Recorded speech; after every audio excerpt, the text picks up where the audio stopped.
quite necessary to retweet that photo. Here is what that person tweeted. Hard to imagine any other at POTUS having the guts to walk out of the White House like this. Well, who would be so freaking gullible?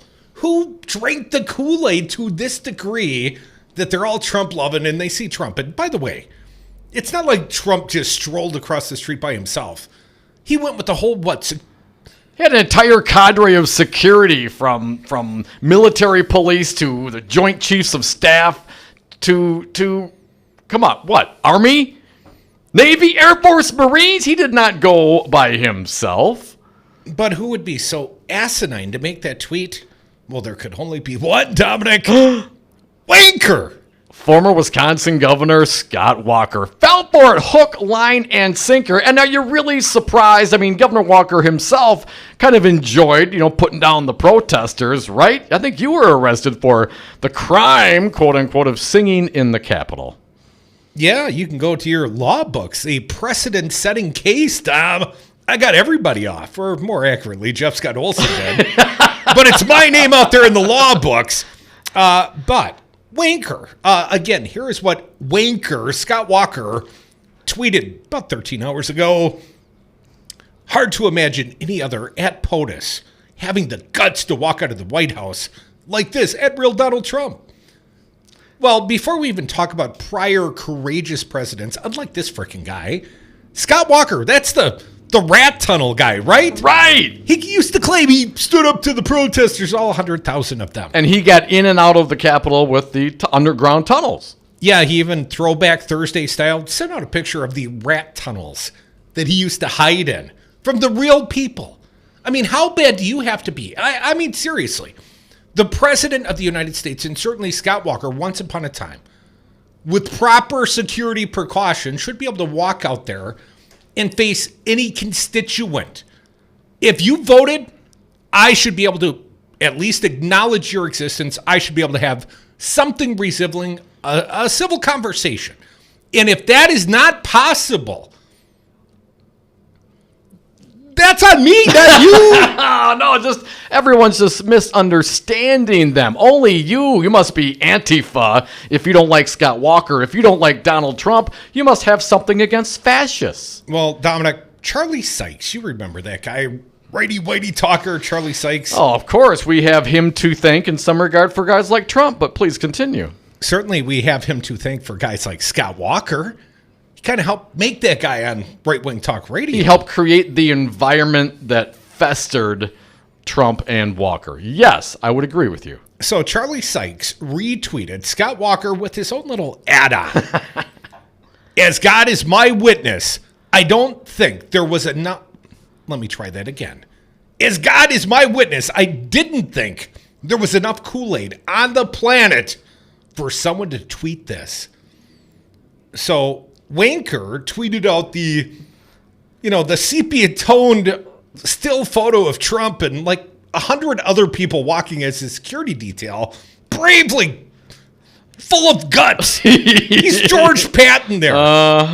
Walking across the street to go take a video or a picture or both for the campaign. A little bit of it all, yes. But Scott Walker was that gullible Hook, man. Line, and sinker. This was made for guys like Scott Walker. Well, I posted up, if you don't believe me, I posted up the picture of Scott Wanker's tweet and Charlie Sykes' tweet, and then my little take.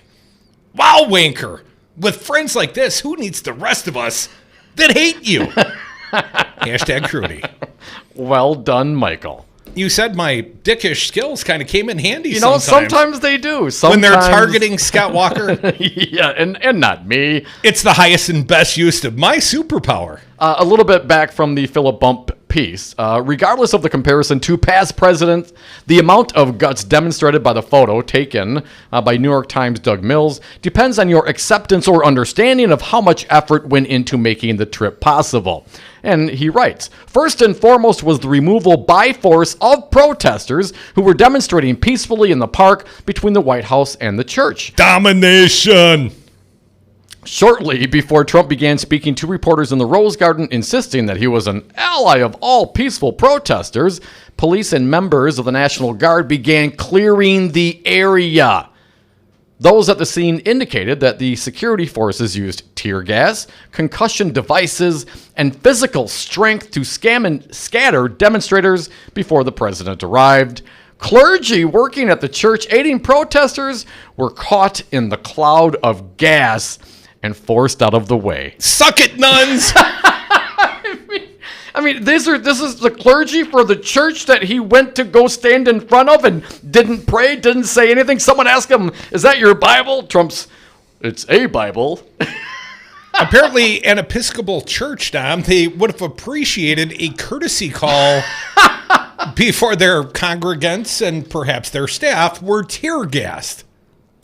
The incident quickly became notorious. It speaks for itself in terms of the scale of preparation required for Trump's trip out of the White House. A trip later reporting indicated, spurred by Trump's frustration over reports that he was moved to a secure area of the mansion during Friday night's demonstration. Like a little bitch? Yes, apparently he takes umbrage with being called a little bitch. Because he's a little bitch. A little orange bitch. Well, maybe we shouldn't mock him. What's he going to send the troops down to get you, Crudy? If I come to work tomorrow and there's a stack of bricks sitting outside the Brady Street Studios, I'll know whose handiwork it was. Philip Bump writes, shortly after midnight, the White House released an edited video of Trump's trip, clearly looking to demonstrate the president's strength. It also shows the extent to which Trump could feel perfectly comfortable in making the trip. It is expected, of course, that the president should be surrounded by a bubble of protection as he travels anywhere, including across the street. Presidents are targets for violent actors, as history has shown, and this particularly tense moment certainly increases the potential threat. That said, the idea that this particular jaunt demanded exceptional bravery is undercut by the scale of the protective efforts shown by the video itself. I mean, what? Very brave. Very brave. Yeah, very brave to go clear out unarmed citizens lawfully assembled exercising their First Amendment rights. Very brave to go tear gas and flashbang them out, get your whole National Guard out and your whole crew. How many dozens and dozens of people and trucks do you have to walk across the street? No, not brave. Weak. Trump is weak. You know, I haven't seen courage like that since he took a 3-wood and went for it that day America crossed 100,000 deaths. You know, when he was on the golf course. I haven't seen courage like that since I watched Put 'Em Up. Put 'Em Up! The Wizard of Oz, man. He is the cowardly lion. And he's even orange. It goes very well. Well, no brain, no courage. And if you No believe, heart. No Melania knows something else. Come back with us, more Devil's Advocates. I'm in Milwaukee. We're going to have some fun. It's a Tuesday that feels like a Friday. If I can take on 100,000 protesters, I can do the same across the world. Courage.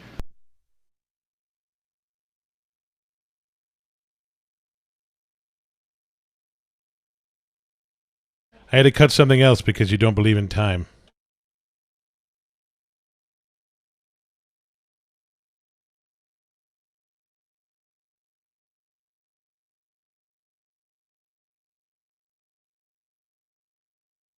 Do you want me to tell you in the air or not? Can you hear?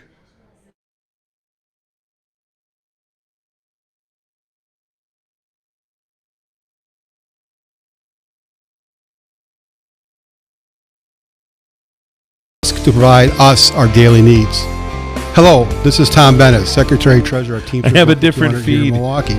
For With the Zoom proper that works steps, better. Precautions and common sense, the risk these workers have embraced for us will have all of us returning back to our normal routines. Let us work together, as together we can.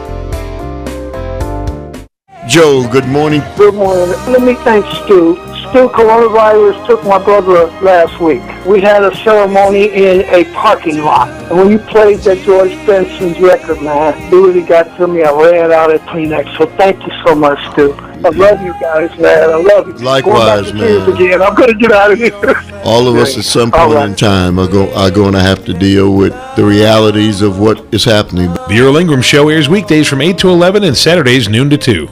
The Devil's Advocates. U.S. Senator Ron Johnson, our friend, live via phone. What about simply raising the age of weapons purchases to 21 years of age? We're sending 18, 19, 20, 21-year-olds over to Afghanistan, and they're dying. They ought to be able to vote, they ought to be able to have a beer, and they ought to be able to buy a gun to hunt with as well. Are you suggesting we lower the drinking age? No. Can't they do that now? What is the age nowadays? It's 21, sir. We drink when we toast. We toast when we drink. Yikes. Essential Talk Radio, made for the 99%, only on Talk 101.7 FM and WORD 1510 AM, Wisconsin's political talk network.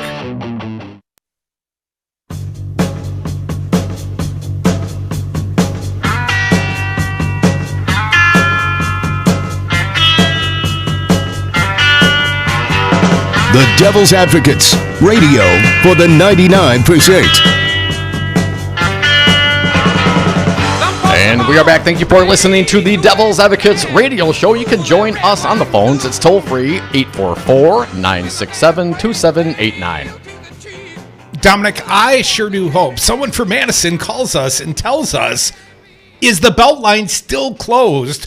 Apparently a Black Lives Matter protest in Madison shutting down the Beltline east and westbound. Be careful out there. And somebody let us know at 844-967-2789, specifically whether or not the Beltline's open in Madison, because I got to get home at some point. I'd have to go around the North Shore otherwise. Back to the wanker bashing and then the phones at 844-967-2789. Scotty Wanker lauds Trump's guts. I've always said that. I love your guts, man. Maybe he's just talking about the girth of the belly. Scott Walker lauds Trump's guts in leaving the White House, but Twitter users remind him about Teddy Roosevelt. Former Governor Scotty Wanker is getting flack on social media for a tweet praising Donald Trump leaving the White House on foot Monday during protest in the nation's capital. Do you think it's the longest walk of the Trump presidency? I mean, they say he takes the golf carts all the way up on the greens. Yeah, I don't think Trump's getting his 10,000 steps in a day. Hard to imagine any other POTUS having the guts to walk out of the White House like this. The tweet included a black and white sepia tone, my edition, I think it is sepia tone, a black and white photo of the president, accompanied by a sizable entourage, including Secret Service, several soldiers in uniform, walking from the White House across Lafayette Square to St. John's Episcopal Church for a photo op in front of the church. The historic church had been damaged by a fire during the protest Sunday night over the death of George Floyd in police custody in Minneapolis. As of mid-morning Tuesday, the tweet had more than 37,000 likes and had more than 56,000 comments. Among the latter were a slew of criticisms of Wanker, who ran unsuccessfully. Did he run for president unsuccessfully? I believe so. Burned through a lot of money, like 40 million, right? If you could call that running. No, I think like 90 million. Oof. It's a lot of money to finish at 0.0. Who ran unsuccessfully for the Republican nomination against Trump in 2016 for conflating Trump's event with acts by his predecessors in more perilous situations. Many of those critics pointed out that Lafayette Square had been emptied of protesters by law enforcement officers using tear gas, rubber bullets, and shields, much like the fascist regime of Scott Walker when he had the singers removed by stormtrooper-like arrests. Yeah, remember how brave they were when they arrested those 80-year-old women that were singing? The octogenarians? Yeah, that was so brave of Scott Walker. Gutsy. I mean, I would say gutsy, absolutely. Several critics pointed out another Wisconsin connection for Walker. A president was shot here on October 14, 1912. Theodore Roosevelt, while campaigning in Milwaukee, was shot by a disgruntled New Yorker while heading to make a speech at what is now the Miller High Life Theater. The former president, trying to get back into the White House, running as the candidate for the Progressive Party, not only survived, but went to the auditorium to make the speech as scheduled. He was injured, but the bullet bullet's impact was blunted by a copy of his speech in metal glass case in his pocket. Scott Walker is a bit of a simp, one of the tweets says. Teddy Roosevelt was literally shot in the chest during a speech and finished the speech. Here's another one. Talked about the guts, except maybe Washington. Madison, who was in the White House while D.C. was under attack. Lincoln rode out to see the fighting during the early raid. Zachary Taylor, William Henry Harrison, U.S. Grant, or Theodore Roosevelt, who led troops in battle. Do you think Trump would lead troops in battle? Well, he went to that military prep school in high school. It's just like the military. I mean, as a guy who was in the military, Dom, yeah, I can tell you that's nearly just the same. Yeah, prep school, just like being a grunt. Totally the same. Very, very similar. Scott Walker didn't even do that. No. Scott Walker, I mean, really, how has he served his nation? Except via tweets. Well, and bad op-eds. He serves. He was an elected official. That is serving. Isn't it the definition of serving? I mean, he's been collecting that government salary all those years. Well, from 93 to 2018, but it's 2020 now. Does the man earn a living? Is he turning tricks on the corner? How's he staying in ham sandwiches these days? Will tweet for ham sandwiches? I mean, he's kissing ass to the president, of course. He's looking for something. Hey, I want to get an update on the Beltline Highway in Madison. Looks like Nicole's out there on it. Nicole, welcome to the show. What do you got for us? I was on the north side of Fish Hatchery Road at a meeting, and I needed to go back to Wanakee, so that was not happening. At every overpass, there's a couple cops blocking the westbound side, but there's literally nothing on the westbound side. It's just completely empty, not a car, a couple cops at each exit, but no cars, no people, nothing. Nicole, where do you think the people are? Are they marching down the highway, do you think? I could see over the bridge further west, and it was empty, and then I took the eastbound side to get to the interstate to get back to Wanakee, and the whole thing from Fish Hatchery to Stoughton Road is empty, and they're pushing everyone off at Stoughton Road. So when you get back on the interstate, that's backed up to mile marker 140 so far. Nicole, thank you for the update. Our newest Cub reporter, Nicole, on the Beltline. Well done. In Madison, that is apparently closed. We had heard reports. Now we've got eyewitness reports. It's verified. Kind of like a tweet account, a Twitter account. Is Scott Walker's Twitter account verified? I don't know, man. Scott K. Walker, not Scott P. Walker. Wait, which one had the kid? Both.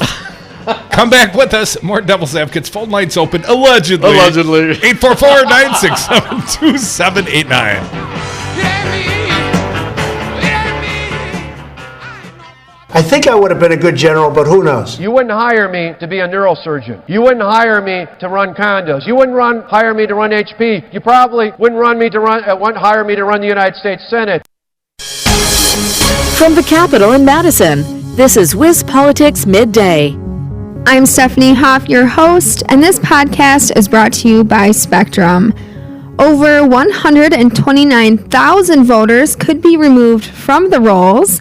This is after the state Supreme Court agreed to hear a case challenging the Wisconsin Elections Commission's handling of a mailer to those who may have moved. Pat Bloody is on the line with me today for more on this case. What can you tell us about this decision? Well, Stephanie, this decision isn't entirely unexpected. There are a number of potential voter registrations at stake here. So the initial number we got was around 234,000, and that was the number of voters who were initially sent this mailer by the State Elections Commission. Now, these are people that were identified by a nonprofit as having a transaction with either the Postal Service or the Department of Motor Vehicles that had a different address listed than their voting address.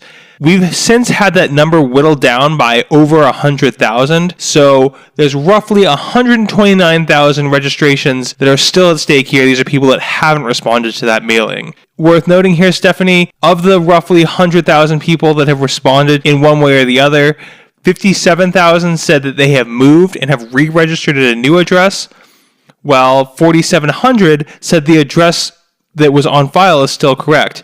Now, of those that said their address was correct, roughly 3,600 confirmed their address by casting a ballot during either the February or April elections. The state Supreme Court will have a changing of justices this summer, correct? Yes, and this is kind of a key point to this whole case. So earlier I mentioned that the Supreme Court deadlocked 3-3 on taking this case in the first place. Of course, there are 7 justices on the court, and the reason it was 3-3 was because conservative Justice Daniel Kelly recused himself because he was on the ballot in April and he didn't want to play a role in a case that could affect voters in his election. He, of course, lost that bid for a full 10-year term to liberal Jill Karofsky, and he's set to leave the court at the end of July. After the election, though, he decided to jump back into the case, saying that he was lifting his recusal because he had an affirmative duty to hear cases in which there's no ethical bar to his participation. Now, those are his own words. So will Kelly's participation influence the final ruling in this case? It's really hard to say, Stephanie. Now,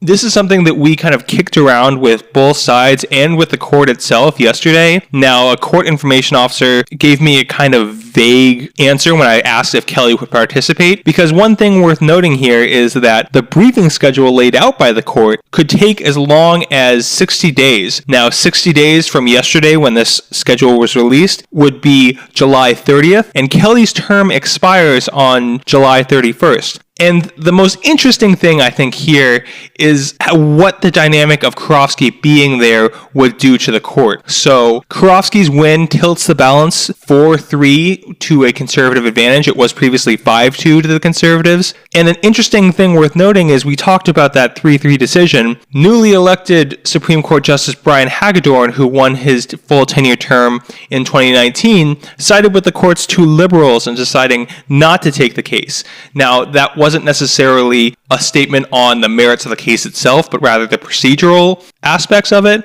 But it still remains to be seen how he will decide on this, and he could end up being the swing vote here. Thanks, Pat, for that update, and we'll be watching your reporting as this case continues. To read the state Supreme Court order, you can visit WisPolitics.com. Until tomorrow, I'm Stephanie Hoff. Thanks for tuning in. This has been WisPolitics Midday. For more state government and political news, visit WisPolitics.com. Cut through the bullshit. Get the information the deep state doesn't want you to know. Only on Talk 101.7 FM and WORD 1510 AM, Wisconsin's political talk.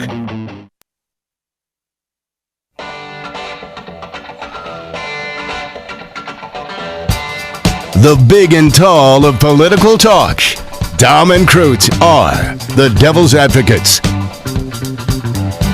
Welcome back to the Devil's Advocates radio show. This is one of mine, Dom.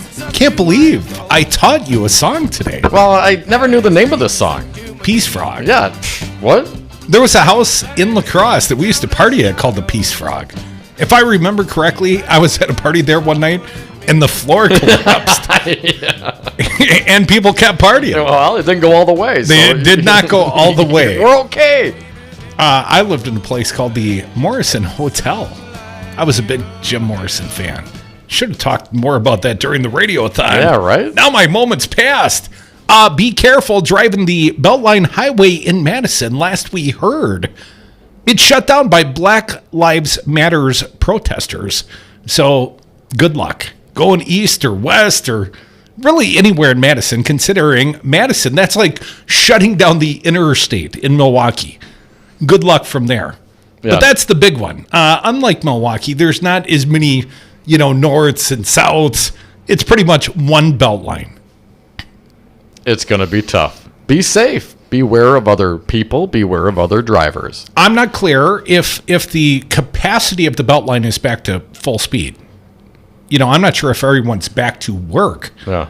But lots of people, they're going to get stuck on the belt line. Well, maybe you'll give them lots of time to ponder, what the protest was about and what they're doing to address the racism and systemic injustice we have in our justice system. Just keep it locked to the Devil's Advocates radio show at 92.7, everyone in Madison, and trying to leave Madison. Good luck with that. Apparently, you're going to hear all 3 hours today. Congratulations, you are the luckiest people on earth. Dominic wanted to talk about your buddy, Ron Johnson. Oh, Ron! And if I could write a headline for this little article, oh, Rojo, Found this one at the Raw story, one of my favorite sources, as you well know.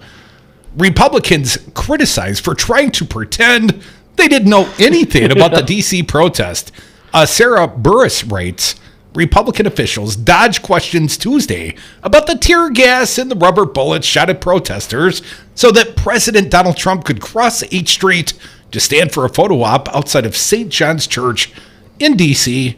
When asked by MSNBC's Casey Hunt about what happened, U.S. Senator Ron Johnson, Republican from Wisconsin, pretended he didn't know anything about it. I didn't really see it, he claimed. Former reporter Meredith Shiner fact-checked the Wisconsin leader, noting that it would be impossible for anyone not to know what was going on in Washington. On Monday, here's what she tweeted, attaching it to Casey Hunt's tweet. Again, Rojo's quote, didn't really see it. Here's what Meredith Shiner tweeted in response. Last thought on this thread. Literal Black Hawk helicopters were flying low over D.C. yesterday, at like less than 100 feet from the ground. Sirens were blaring, so we know, quotes, these senators are lying when they say they don't know this happened. The least they could do is be honest and say, I don't care. Nice. Oh, I see nothing. I was not here. I did not even get up this morning. Yeah, Ron's used that excuse before, right? Specifically on this fine show. The Sergeant Schultz. Also, remember the question? I asked him why he hadn't gotten to the bottom of the Stormy Daniels and the payoffs thereof. Yeah. Well, Mike, here's my excuse. I mean, here's what I would say.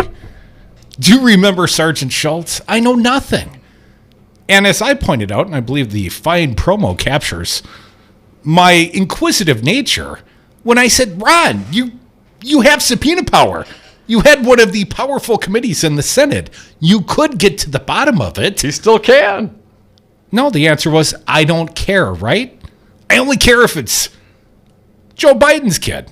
Well, they're probably scared away by the sex and not really considering the legal implications, the electoral laws that were affected by the payoff. The sex. It was the sex. I'm sorry I got distracted. You said sex.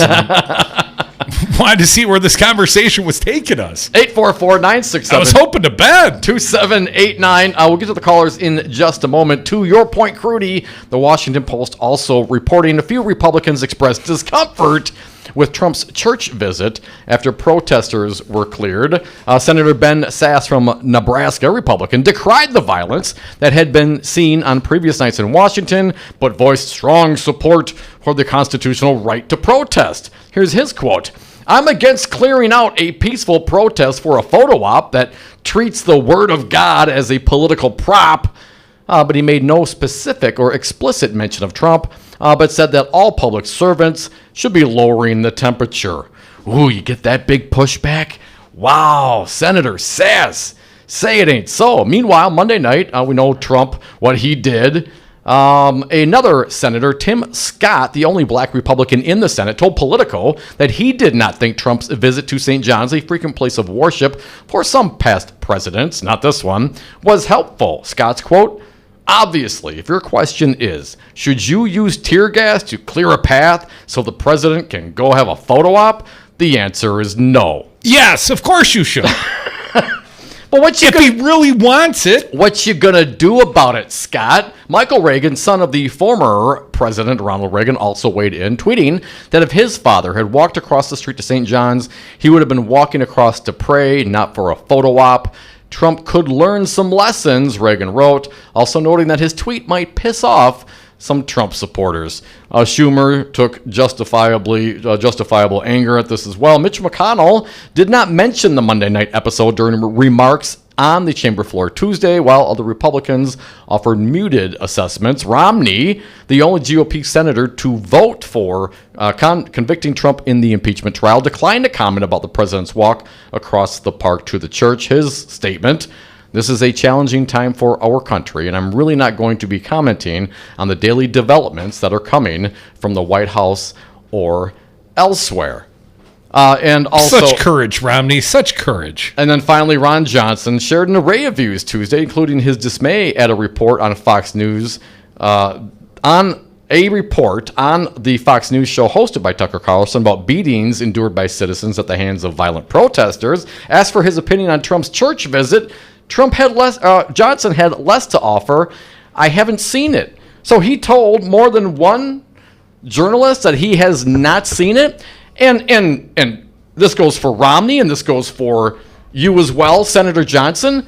If you think it's okay for the president to use his forces and tear gas and rubber bullets and flashbangs to clear people in a public space exercising their lawful right of assembly to get their grievances redressed by their government, if you think that's okay, what's to stop Trump from using that same cadre of military folks, the very powerful Trump, from walking down to Congress and kicking all your asses out of the House and out of the Senate for a photo op there? You think that's okay? Is that acceptable in some way, shape, or form?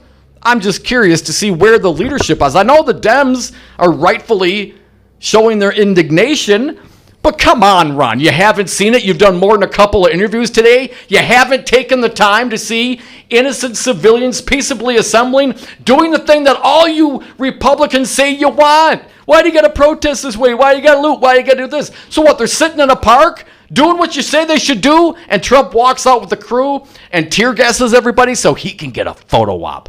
Wow. I think he should do the same thing to the Senate and to the House and see how you like it then, Republicans. Yeah, Scott Walker would describe it.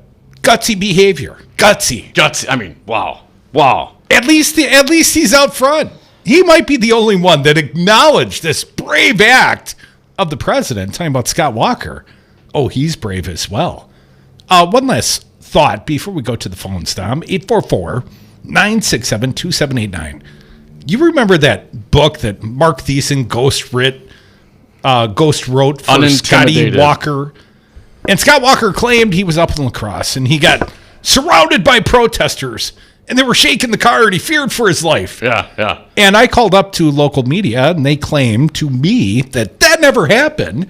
That was a manufacturer of Scott Walker's fantasy, his imagination, perhaps a nightmare. Embellishment. But Scott Walker claimed that, right? Yes. And, I never heard a single journalist asked, how'd that end? How'd you get out? How'd you get away, Scott? Surrounded, fearing for your life. How'd you get away? It's a great question. I mean, they do like the New York cops just start running protesters down? You think you'd know about that? You think we'd hear about that? You think we would have. 844-967-2789. Yeah, they can go suck lemons. Beltline apparently closed in Madison. Be careful out there. Hey, Terry Regato, Roman Coin. It's not just a bar, it's an attitude. That it is. She's walking down Brady Street. Gorgeous here in Milwaukee. We're going to get to the phones. Frank, you're in Milwaukee. Welcome to the big show. What do you got for us? I have two comments. When Obama was president, Xi first came into China, the Chinese used to go into Christian homes and say, why do you put your trust in Jesus and the Bible and not into Xi and the communists? That sounds like Trump. And I want to know if Trump held the Bible away from him because dictator Don knew it was going to combust the flames. It burns, Frank, it burns. And a special asbestos Bible they made for Trump. Especially. An asbestos Bible. You get it? Yeah, I got it. All right. Thank you for the call, Frank. 844-967-2789. Wisco Paul. Welcome, Paul. What do you got today? Hey, Paul. Hey, good afternoon, Devils. I am so happy I'm not on the Beltline. That's a hard drive on a good day. Yeah. If they really know how to make people mad or get your attention, close down the Beltline. Well, now apparently it's just the westbound. So just the people going west are inconvenienced. But this is what will happen. Yesterday it was John Nolan Drive. Today, since approximately 2:15 p.m., Madison police confirming westbound Beltline shut. If someone's got further information, if they've reopened it, let us know. But last we checked, it was still shut down, Paul. At least I'm not going to Mark and the Sachs town there, westbound. It's like, hey, this Just Scott Walker, whatever you want to call him. Wanker. Just can't go away. Wanker, okay. I mean, when you look back at this guy, Medicaid money, train money, the roads, $2-3 billion, maybe more, who knows? What about Foxconn, Paul? Don't forget about the Foxconn. Oh, geez. They got an air-conditioned tent now. They're operational. That's brought us to the 21st century. It's Wisconsin Valley. It's an air-conditioned tent. Yeah, and Trump was involved in that too. Hey, you tell me, is there any difference? It's only on a grander scale between Trump and Walker when you really look at it. Charisma. Yeah. Well, Trump had way more charisma. I mean, he was a bare-knuckle brawler. I mean, rhetorically speaking. And Scott Walker is none of the above. He had the charisma of a ham sandwich, and quite frankly, other than being a shill for corporate interest, Scott Walker had no discernible skills. Well, he had similar skills. I think Trump had the better skills to sit there and lie to your face about whatever grab from ass topic and say it like you mean it, but then totally discount it if you criticize him or show him tape the next day of what he said or did. He wouldn't get flummoxed. He wouldn't admit it. He'd just say you're fake news and just move along. Yeah, but he also bare-knuckled through the entire Republican field, Scott Walker included. What does that mean? You calling people names being an ass? Oh, okay, he did that. But he flustered so much. Do you remember Scott Walker in his final faithful debate? We don't need another apprentice, sir. That goes to the weakness of the candidates, not to the strength of Donald Trump. That's what I said. We saw him down in Iowa, man. He rolled in there, and I don't blame him. He looked around at this Republican field going, you got to be kidding me. So he rolled him. He rolled the Republican Party. It is now the Trump Party. It's now the fascist party. Congratulations, Republicans. How's that First Amendment working out for you? You say rolled it like it's a bad thing. I remember in college that was quite a good thing. Got to have a roller. I'm not great by hand. Oh, another one of my superpowers. Not really. I've seen those. Oh, come on, man. Come back with us. More Devil's Advocates on the other side. Your calls as well. Dom and Crute, our last live show for the week, but James Santel filling in the next couple of days, taking you to law school. So if you want to keep it light, you better stick here with us. Come back with us. Join us on the phones, 844-967-2789. Having this all come out into public has exposed things that didn't need to be exposed. I'm going to talk to you about that, Ron. Wash your hands, avoid sick people, and touching your face. There are everyday actions to help prevent the spread of respiratory diseases. Visit cdc.gov/COVID-19. Brought to you by the National Association of Broadcasters and this station. Together, as a community, we give our thanks to our frontline and essential service workers. From behind the scenes, these workers have accepted the risk to provide us our daily needs. Hello, this is Tom Bennett, Secretary-Treasurer of Teamsters Local 200 here in Milwaukee. With the proper steps, precautions, and common sense, the risk these workers have embraced for us will have all of us returning back to our normal routines. Let us work together, as together we can.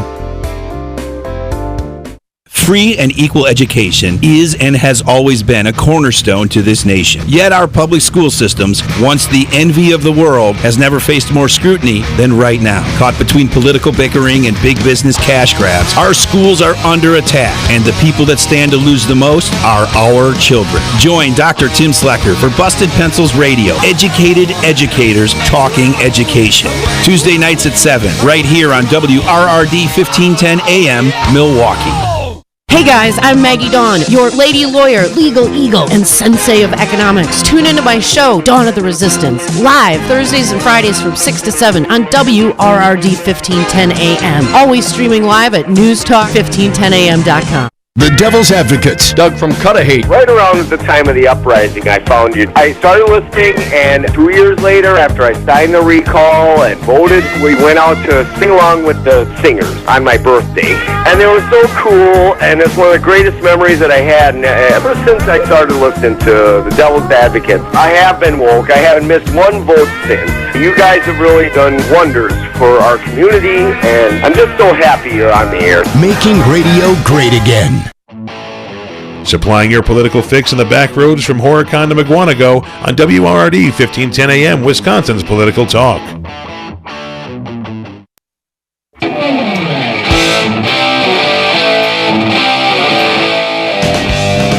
The Devil's Advocates, because freedom.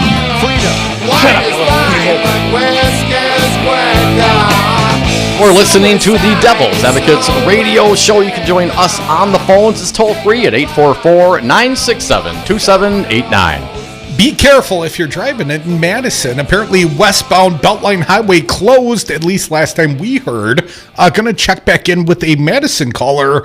Maybe Eric can update us. Eric from Madison, you're next. You on the Beltline, buddy?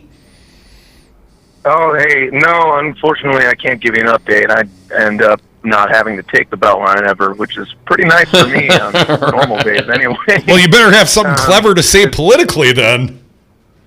Well, all right. Gutsy? What is Walker talking about? What's going on? Like, really? Is hiding in a bunker in the White House and shutting all the lights off when the problems come to your doorstep gutsy? Is that something you would call gutsy? What are you talking about, Republicans? Well, Scott Walker Republicans never actually crossed the street on street level. He went under the street. He went in the rat tunnels. So, relatively speaking, that's the gutsiest move Walker's ever seen. Oh, well, it makes sense now. Oh my God, this is just ridiculous. Like, how do you not see that as a resignation of power? You know, he turns the lights off and says, "No one's home. I can't deal with." Well, this I think now." that was the overcompensation, Eric, right? So it was the next day after he received all the criticism for doing that, then he figured he had to overcompensate and go rough up a peaceful crowd, man. Well, turning off the lights and pretending no one's home, that's a Melania trick. I got a headache tonight. Any other thoughts, Eric?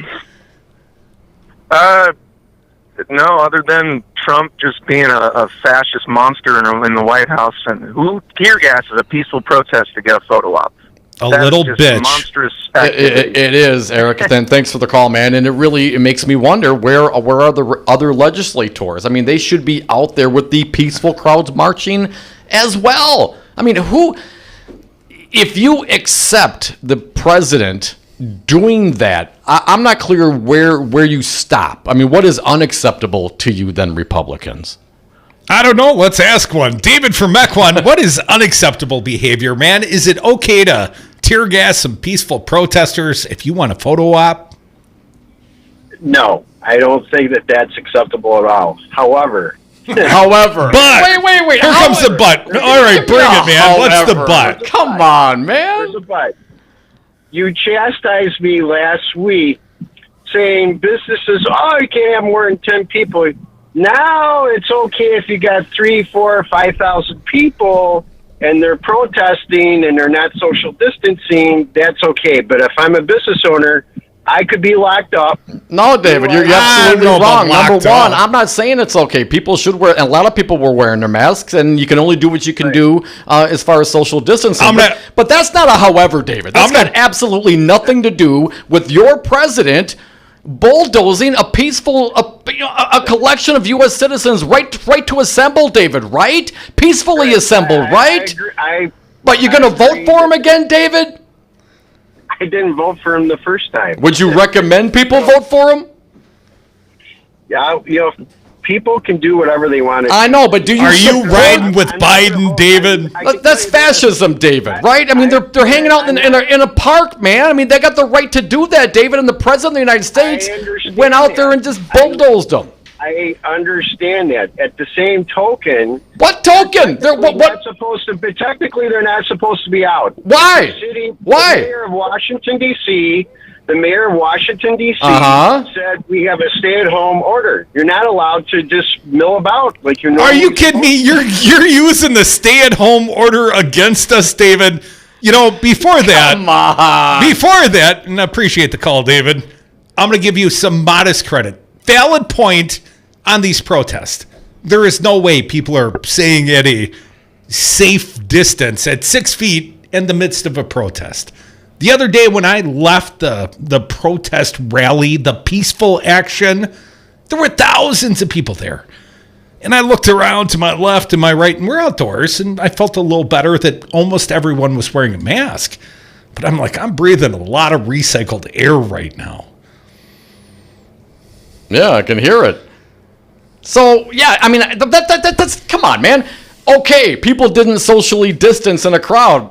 That's certainly on them. We're talking about the President of the United States using the force, the heavy hand of government to arrest, to shake down, to bulldoze over people peacefully assembling. I don't know what the but is. Oh, but they should have been at home. Well, the but is that David's role, as he would see it, I believe, is to be the cooler of the show. Whatever we're talking about, he takes us off on some rabbit hole digression, and we lose all our super cool momentum. Well done, sir. I don't buy it. Mark from the Sack, you are up. Thanks for calling, Mark. What do you got today? Hey, Mark. Well, I don't buy it either. I've been taking some deep breaths to control my anger over everything that's going on. It's not just the bulldozing of people just for Trump to have a photo up. Matt Gaetz is there suggesting that people should just be shooting anti-fascists. And I go, I thought our duty as Americans, it should be part of the American genome to be anti-fascist, opposed to Nazis. Yeah. And this little twerp is, tweeting, we should just be able to shoot anti-fascists. I mean, if Trump calls you a terrorist, Mark, you must be a terrorist. So, and we shoot terrorists, right? Yeah, right. I mean, me standing there, completely unarmed, holding a sign say, Adolf Hitler sucks, and get shot for doing that, because that's what's coming. Because these guys, have their little picture of Adolf Hitler with a little candle they light every night and say, God praise Adolf Hitler, because it just is starting to really piss me off. Because Mark, appreciate the call.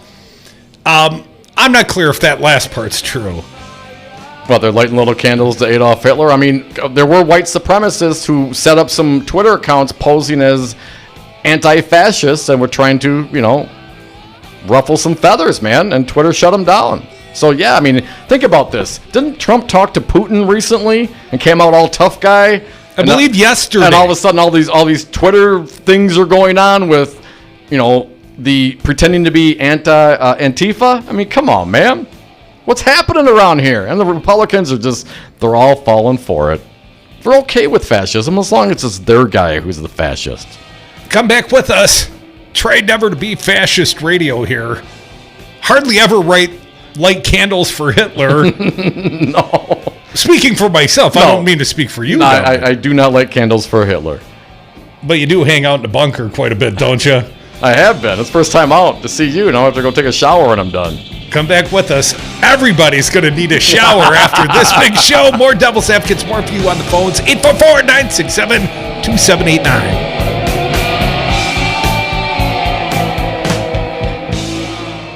I'm wondering what one or two of your most favored Bible verses are and why. I wouldn't want to get into it because to me that's very personal. When I talk about the Bible, it's very personal, so I don't want to get into verses. I don't want to get into... There's no verse that means a lot to you that you think about or cite? The Bible means a lot to me, but I don't want to get into specifics.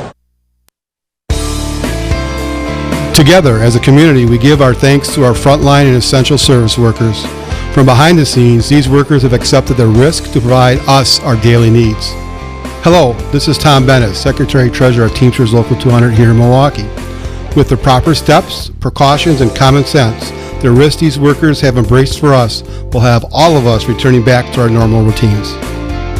Let us work together, as together we can. Milwaukee is a great city with a great history and great architecture. You can take in Milwaukee's history and architecture while you partake in the delicious Wisconsin craft beer at Regano's Roman Coin on historic Brady Street. The Roman Coin was originally a Pabst Tight House built by Frederick Pabst in 1890 to sell Pabst beer. It was even designed by the same architect who designed the Pabst Theater. Regano's Roman Coin, Milwaukee's historic, pet-friendly, cash-only, order-in classic corner tavern.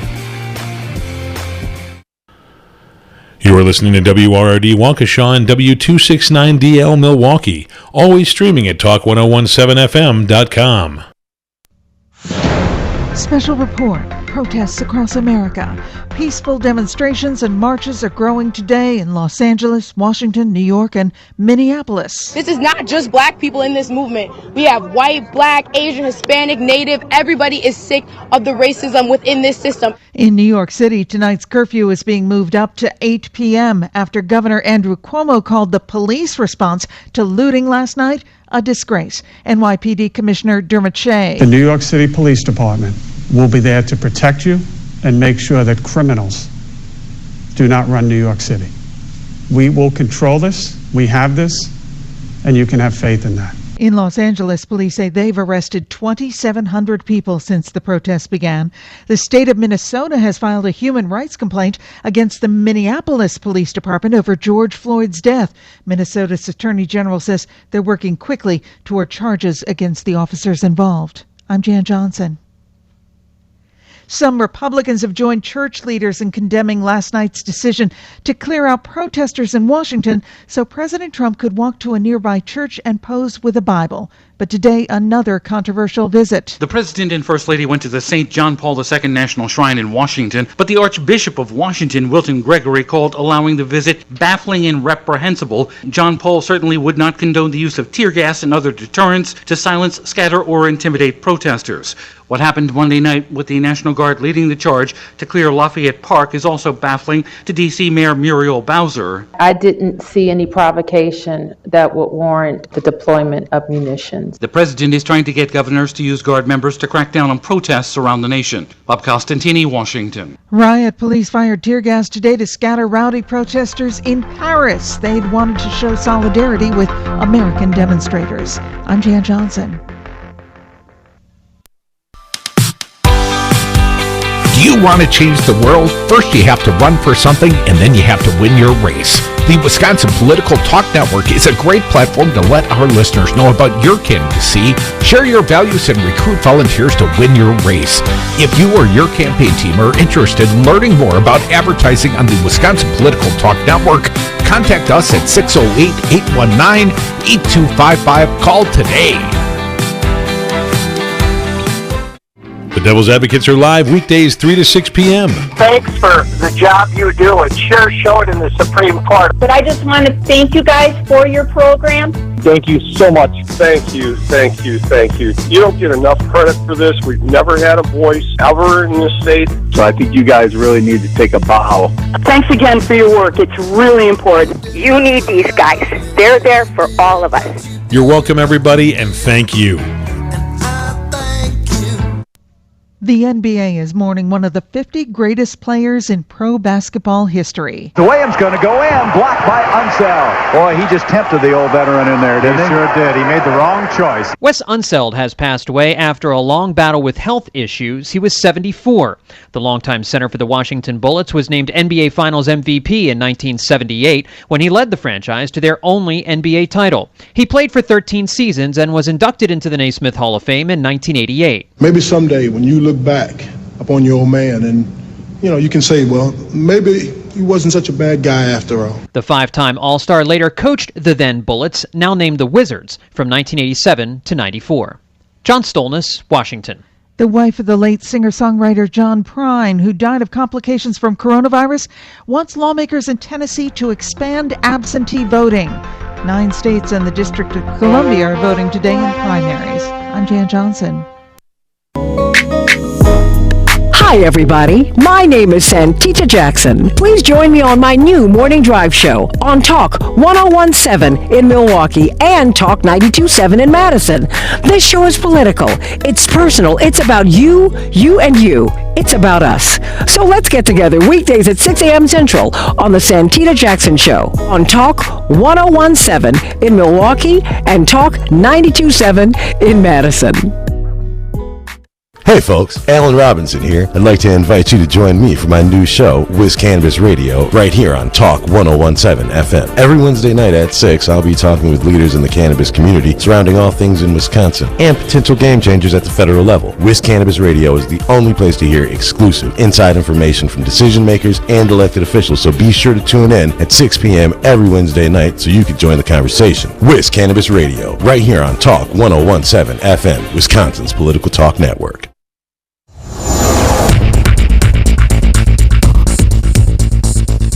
For 101.7 Milwaukee and 92.7 Madison, I'm Stu Daniels with your headlines. The Wisconsin Supreme Court agreed yesterday to again take up the case of who should be on the voter rolls. The High Court deadlocked on the case 6 months ago. Wisconsin is considered by many to be the most crucial swing state in the nation, but it is unclear if the court will rule on the case before the presidential election. The case will determine whether about 129,000 voters whose addresses are in question will be allowed to stay on the voter rolls. The case could decide who wins the presidential election, since Donald Trump won Wisconsin by fewer than 23,000 votes in 2016. Outside tonight, showers and thunderstorms. Some of the storms could be severe, lows in the mid-60s. You are tuned in to Wisconsin's Political Talk.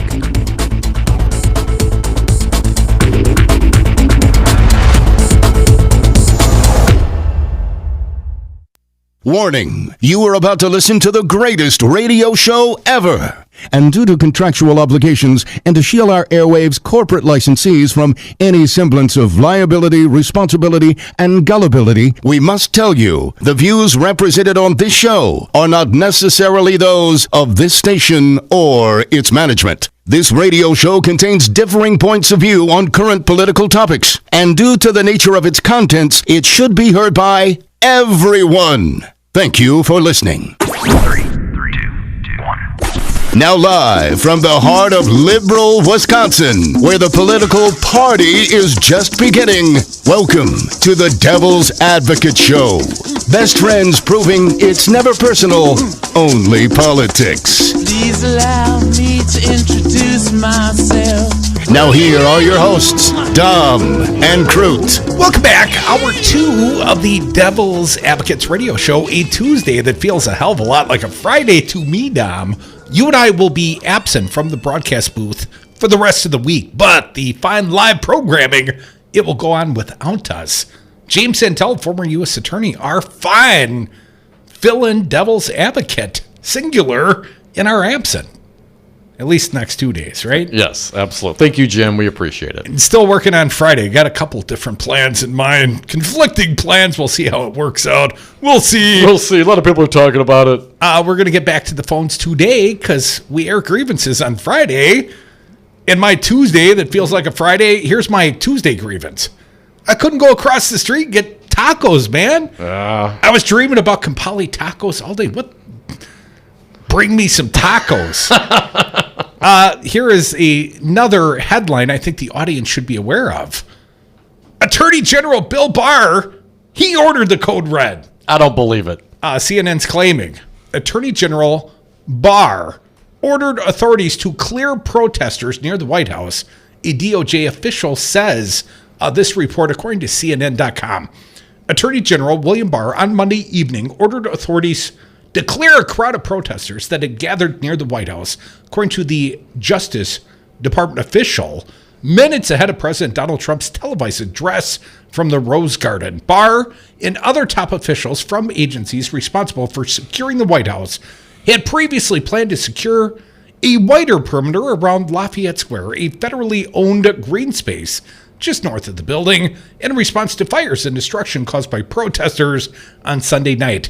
That plan, developed earlier Monday, would have cleared the area later used for the president's walk to the nearby St. John's Episcopal Church for a photo op right about the time we went on the air yesterday. But it never happened. When Barr arrived at Lafayette Square just after 6 p.m., in a scene that was captured on news cameras and elicited heckles from a large peaceful crowd, the Attorney General saw the area had not been emptied and told the police, "Clear the area," the official said. So he got heckled, and he said, "Tear gas those people." I'll show you. Heckle my ass. I am the top cop in the United States. I am the enforcement arm of King Trump. Suck some rubber bullets, especially you nuns. Its federal law enforcement was met with resistance by the protesters. Crowd control measures should be implemented, Barr had said, according to the official. The Washington Post first reported Barr's direct involvement. Barr had been told that police believe protesters were gathering rocks to throw at law enforcement. Oh, of course, though. Oh, he had a gun. I thought he was going for his hip. Well, Dominic, while Barr was in the park, water bottles were thrown in his direction, the official said. So that certainly merits rubber bullets. CNN did not witness any water bottles being thrown at the Attorney General. So in other words, they're lying about that. Probably. Camera footage shows him standing and watching the crowd for several minutes, flanked by a security detail and 2 senior department officials. Just before 6:24 p.m., police broadcast their first warning for the crowd to distance. A CNN correspondent reporting from the rooftop of a nearby hotel heard 3 warnings broadcast over the next 10 minutes as authorities moved closer to the crowd. At 6:35 p.m., authorities began charging the crowd in lockstep with their shields raised, some using their batons to strike the protesters as gas canisters were deployed. Trump walked over to the church about 25 minutes later. From the Washington Post piece, Crudy, that references on CNN, I don't believe it.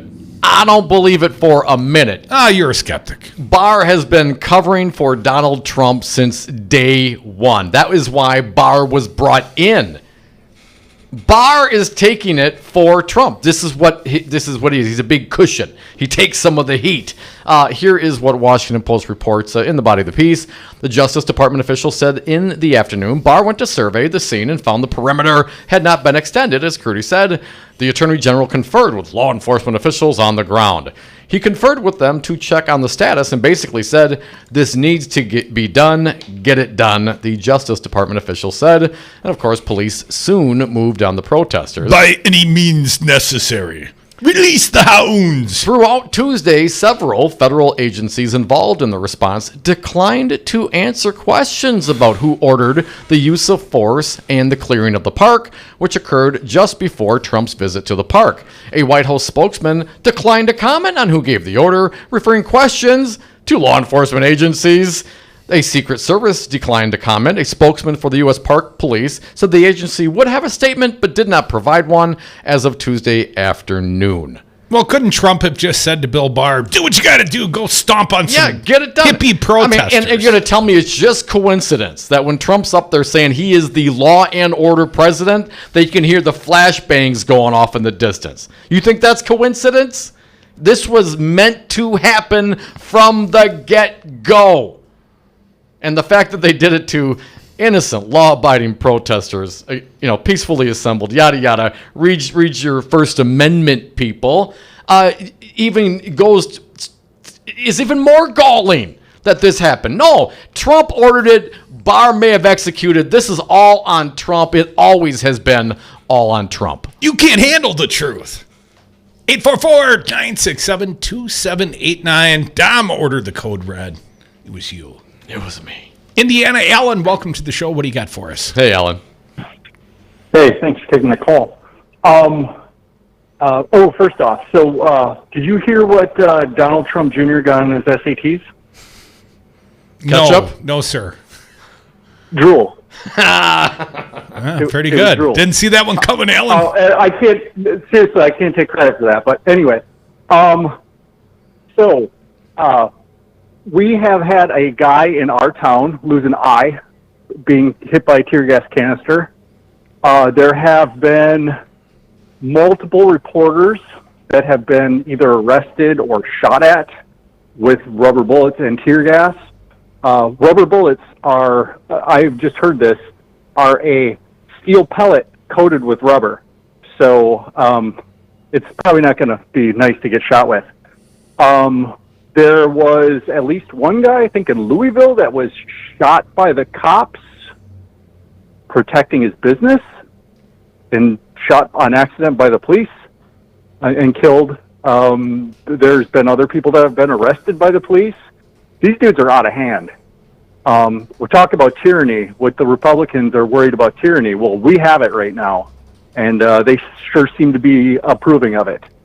Alan, in my hometown, Madison, Wisconsin, last we checked, Black Lives protesters had the major arterial highway shut down. And I grant you, Madison, a pretty liberal town, but there's still plenty of Republicans around. They're going to be ready to shoot some protesters or perhaps get a semi and try to plunge their way through it. I'm less concerned about the military or the cops targeting journalists. I am more concerned ultimately about unleashing white supremacists on these protesters. And I think in some small way or large way, that's exactly what Donald Trump was talking about yesterday when he had to throw his whole Second Amendment in there. It wasn't about the First Amendment. It was about the right to bear arms. A well-armed militia, apparently. I think Donald Trump's trying to inspire violence. Yeah. Okay. So what about this though? Think of it this way. Okay. So we attack the media, so they're not watching what's going on, and then all their racist buddies can go break windows and start stuff, and then call in the police to come wrap everybody else up. I mean, it sounds pretty conspiratorial, but there's plenty of evidence of white people causing most of this damage. Alan, former governor of the state of Wisconsin, was pranked on a phone call, thought he was talking to David Koch, the billionaire contributor, and the fake David Koch during the recorded call with Governor Scott Walker asked him if they considered putting troublemakers in the crowd, and the governor literally said, well, we thought about it. But then they ultimately didn't do it. I mean, he literally told them that they thought about it. I mean, putting troublemakers in a crowd is not a novel new idea. Not only that, but look at how much damage they did to the Capitol. Don't you remember? Was it millions of dollars worth of damage that all you guys did when you were yeah, it may have been billions, Alan. It may have been billions. Yeah. There was $7 million in Scotch tape damage. Did you see last night, Alan, paint poured on the Capitol? And I believe the statue on the southwest side, on the State Street side of the Capitol, forward, I believe the name of the statue, that was also, I don't want to say desecrated, but it was certainly vandalized and tagged last night. It was a shame to see. But I don't think it probably approaches the utter magnitude of the Scotch tape damage.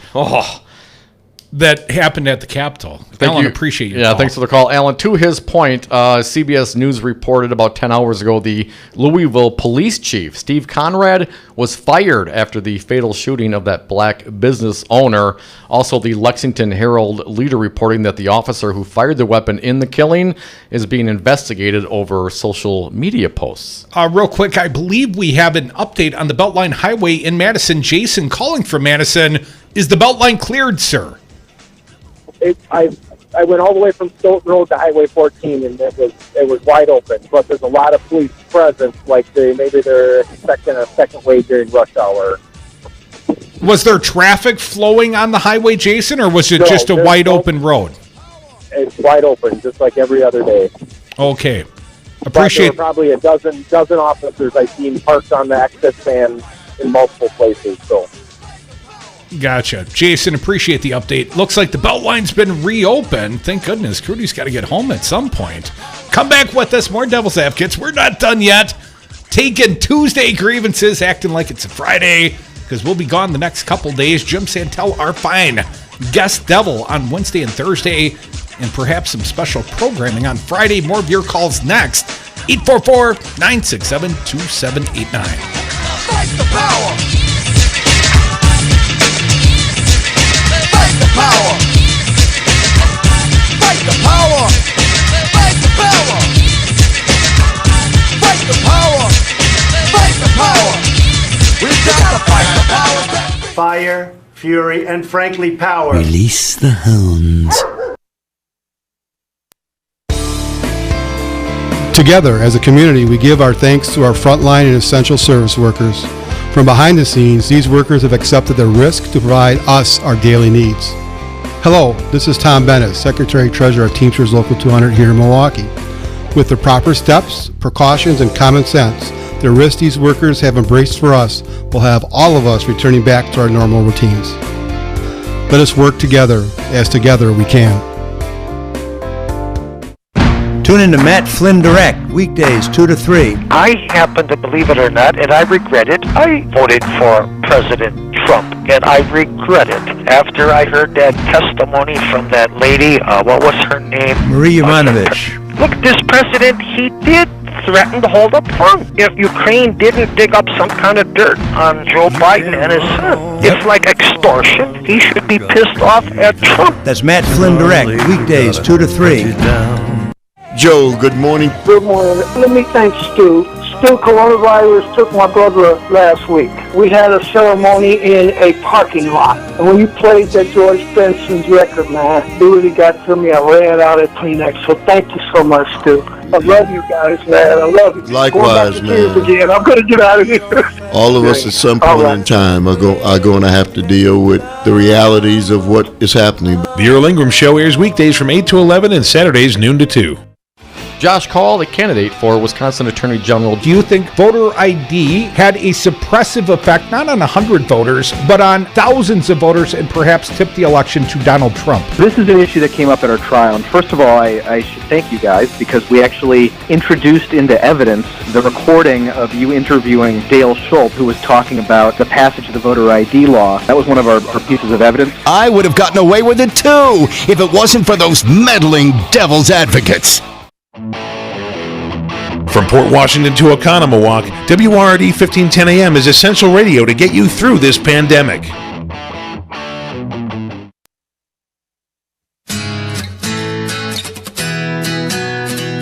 When they go low, we get high. Dom and Krutz are the devil's advocates. And we are back from the 420 break. Thank you so much for listening to the Devil's Advocates radio show. You can join us on this fine program. It's toll free at 844-967-2789. Let's get back to the phones. Brad Zad, you are up. Welcome, sir. What do you got for us today? Hey, Brad. Yeah, I just wanted to say, I work at one of the best restaurants in Madison. And we have to operate at 25% capacity just because we're trying to fulfill the regulations and the protocol of the government. And none of us are rioting. None of us are protesting. We're just trying to fulfill the wishes of trying to get this COVID-19 thing under control, right? And then you have all this chaos going on, and it's like social distancing is out the window. So what was all this for? I have people who run small businesses who've never even gotten one unemployment check, and it's just messed up, man. And so I wonder what your guys' thoughts on that are. Brad, I think you make a valid point. I was not happy when the Open Wisconsin rally happened at the Capitol. That was like 2,500. I called them at the time COVIDiots. Well, subsequently, I went to a rally on Saturday, peaceful rally, no doubt. 5,000 probably in very close quarters. The difference perhaps being at least, the Black Lives Matter protesters, the George Floyd protesters, they wore masks. It was primarily outside. I'm not a scientist. I would say there's a greater possibility of transmission, like on a meat processing plant when you work right next to a guy and you share the air like Dom and I are doing right now in a radio studio. Brad, I would say, though, it's like all social distancing, all those thoughts were thrown out for the last week. And it has not been, although I would point out, I believe it was Brandy Grayson. She leads Black Lives Matters in Madison. I noted that they were antiseptically wiping the blowhorn between speakers. And at one point, she took off her mask and half-jokingly said, "I literally can't breathe, y'all." Yeah, but here's what I want to say. Okay, but Brad, let me jump in if I may. Hang on, Brad. Sacrifice. Brad, let me jump in if I may. Did you see the video of George Floyd getting murdered? I did, many times. Okay, did it bother you? Unfortunately, it did bother me. All right, so there's a lot of people in this world who has basically, that's not the first time they've seen that, right? This continues to happen over and over and over and over and over again, right? And at some point, we need to address what our issues are. And that's what these protesters are doing. The issue is we're trying, so many people have sacrificed to try to get past this COVID-19 thing. Yes. And so many people have sacrificed. So many people have lost their businesses. So many people are financially bankrupt. And we're just trying to get past this and trying to rebuild. And now we have to deal with this on top of it. And plus, does the state government even have the resources to handle it at this point when they can't even fulfill unemployment checks? Here's something I would point out, Brad. Sorry to cut you short. Appreciate your call. There was plenty of money for freaking cop tanks.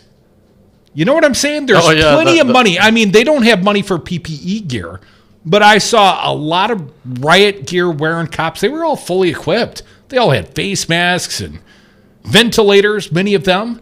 New shields. Yeah, it was new like batons. It was almost like the money exists, but we're putting it to something different, like militarizing our police forces. Or let's just say militarizing our military. I mean, in Wisconsin today, we welcome back National Guard soldiers from Afghanistan. And what are we welcoming them back to? To walk the streets of Milwaukee or Madison? To prowl for protesters tonight? No, man, you're going to go out and shoot the Antifa, right? I mean, isn't that what Matt Gaetz from Florida wants to do? If you think they're an Antifa, they're terrorists, right? Those damn anti-fascists like Grandpa who fought the Nazis. 844-967-2789. Andy from Beaver Dam, you're next. What do you got, Andy? Well, you guys, I'm glad you're face-to-face. You sound a hell of a lot more spontaneous when you're not, there's no delay. You're really setting it off, Yeah, it's a whole lot more fun for us too, Andy. Dom always sets me off, Andy. Whenever I'm around him, I'm set off. I'm triggered. Yeah. My only grievance would be, I don't know. There's no excuse for looting and breaking down, breaking windows and all that stuff. Sure.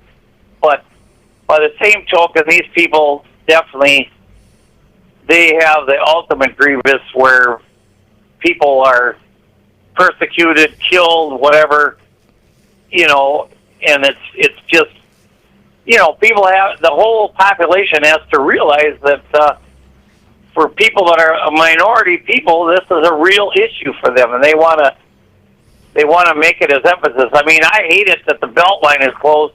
I got to go to a therapy session. I think it's reopened now. Here's the good news: you can get East or West in Madison again.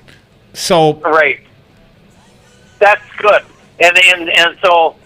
But on the other hand, I have respect and I understand that why they're protesting, and there's some meat behind it as far as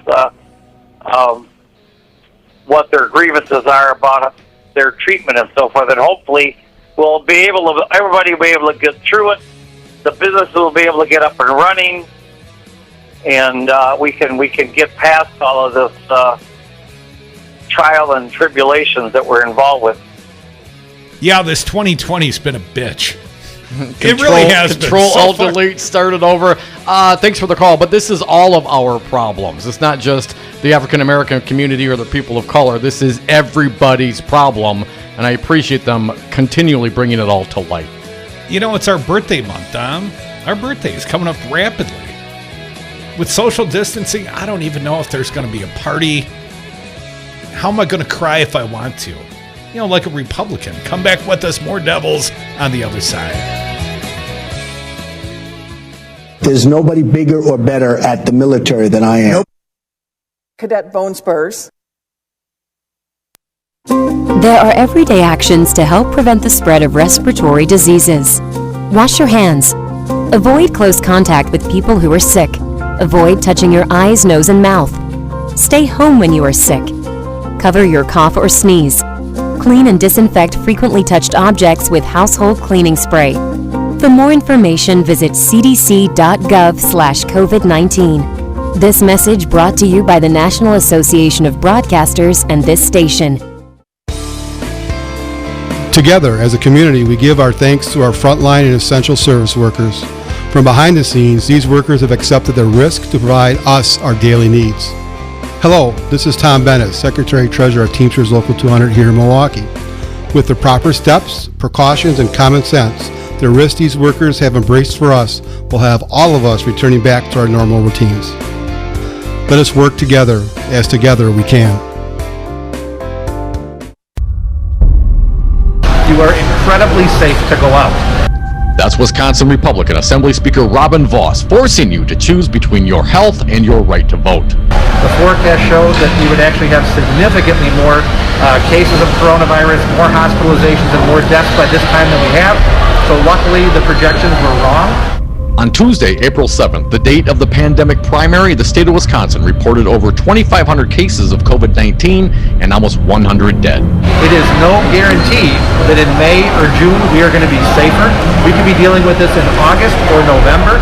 Call Robin Vos at 608-266-9171 and demand all-mail voting for Wisconsin elections starting this November. End voter suppression now. But I look at what's happening here today and it really makes me proud. This message was paid for by the People for People Corporation. Donate online at p4ppc.org, p4ppc.org.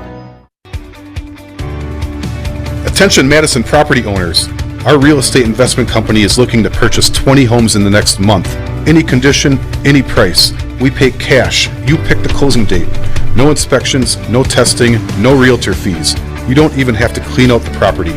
Call Spot On Properties or visit us at spotonhouses.com. Get your confidential and no obligation offer today. That's spotonhouses.com. The Devil's Advocates. We've got U.S. Senator Ron Johnson, our friend, live via phone. Ron, in all seriousness, if this was Barack Obama, you'd be screaming, "Stormy, stormy, stormy," from the rooftops. You're too young to understand this excuse. This would be the Sergeant Schultz answer. I know nothing. But as the chair of the HISCAC, sir, Homeland Security Governmental Affairs Committee, you could get to the bottom of this, could you not, Ron? I see nothing. I know nothing. Making radio great again. From Bernie to Biden to Trump supporters, Talk 101.7 FM has the political fix for every Wisconsinite, always streaming Essential Radio at talk1017fm.com. For 101.7 Milwaukee and 92.7 Madison, I'm Stu Daniels with your headlines. Protesters were out in Milwaukee again last night, but the looters stayed home for the most part. Demonstrators eventually made their way up to Glendale and Whitefish Bay before turning back to the city in the early morning hours. State Representative David Bowen marched with the people last night and sent out a tweet saying he and others were looking out for the youth who were marching. In Madison, it was a very different story. The city's most popular business district looked like a war zone this morning after more looting and destruction last night. The protest was mostly peaceful until shortly after midnight when a group of people broke off from the protesters and stomped out car windows, lit Molotov cocktails, looted stores, and beat up two men who tried to prevent the looting. Outside tonight, showers and thunderstorms. Some of the storms could be severe, lows in the mid-60s. You are tuned into Wisconsin's Political Talk Network.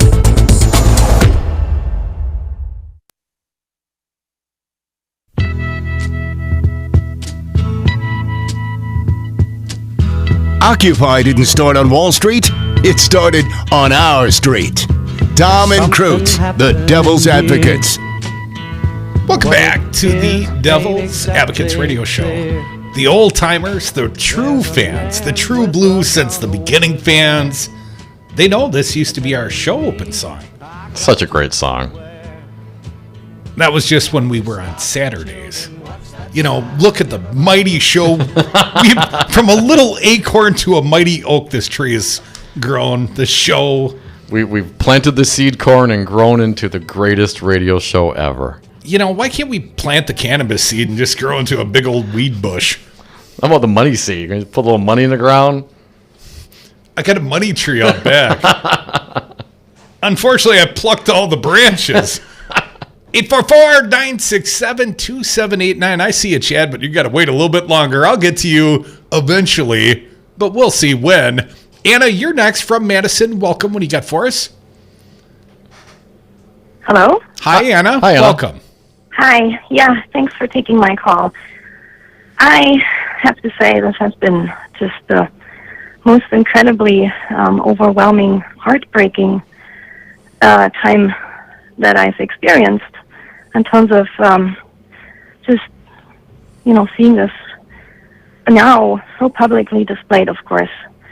And it boggles my mind that there are still people who do not recognize the silent genocide that's occurring. And it's been occurring for centuries in this country. And it's not called out and recognized. by everybody. Where is the education on this? I grew up in East Germany, believe it or not, in a so-called country where people supposedly were suppressed, and no system is perfect, yes, but where is ethics education in this country? Where do people publicly speak out? And then to call the protesters, to call them, it just boggles my mind. It's overwhelming. I'm beyond. And my whole body has been hurting just watching what's on, and this is a daily reality for people who live this in disenfranchised communities or being terrorized on a daily basis, and it's not seen. And I just wanted to really call it out for what it is. You know, even though I grew up in East Germany, from first grade on, we were educated on the Holocaust.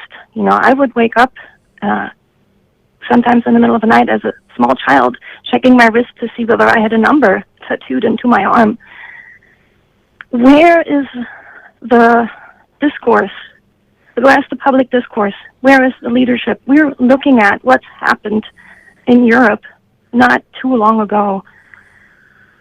I'm sorry, I'm going to have to take a break from speaking about this, but I wanted to voice what I had to say about it and how I felt about it, because I also am a school teacher, and I just needed to share my deepest sympathy and my heartbreak over what is going on and affecting many of my friends and my family, and it just needed to be said.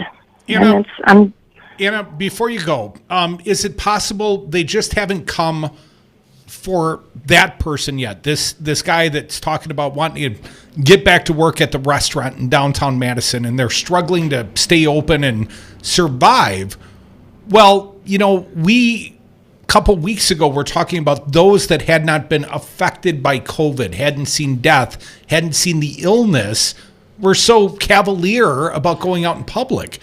And I would see those that have the privilege of being white, or the entitlement of never having suffered, or never having been arrested, or never having feared for one's safety simply for the color of one's skin. There are a lot of people that they haven't come for them yet. And since they haven't come for them yet, they don't feel like they've got to stand up and do anything about it. Well, that's not my fault. That's not my problem, Anna. That's my neighbor's problem. They haven't come for me yet, so I'm safe. Yeah.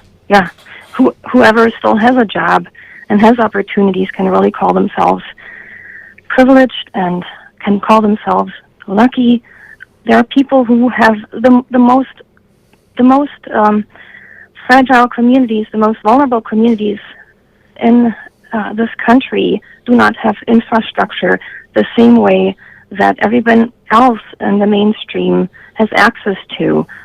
So, you know, people seeing that, I mean, and this being so publicly displayed, I'm not talking about the opportunists who are coming out to wreak havoc and confuse the issues and create chaos. I'm talking about people who just truly feel like they don't have anything to lose, because there's what else is, you know, I raising a child in this country who's mixed race.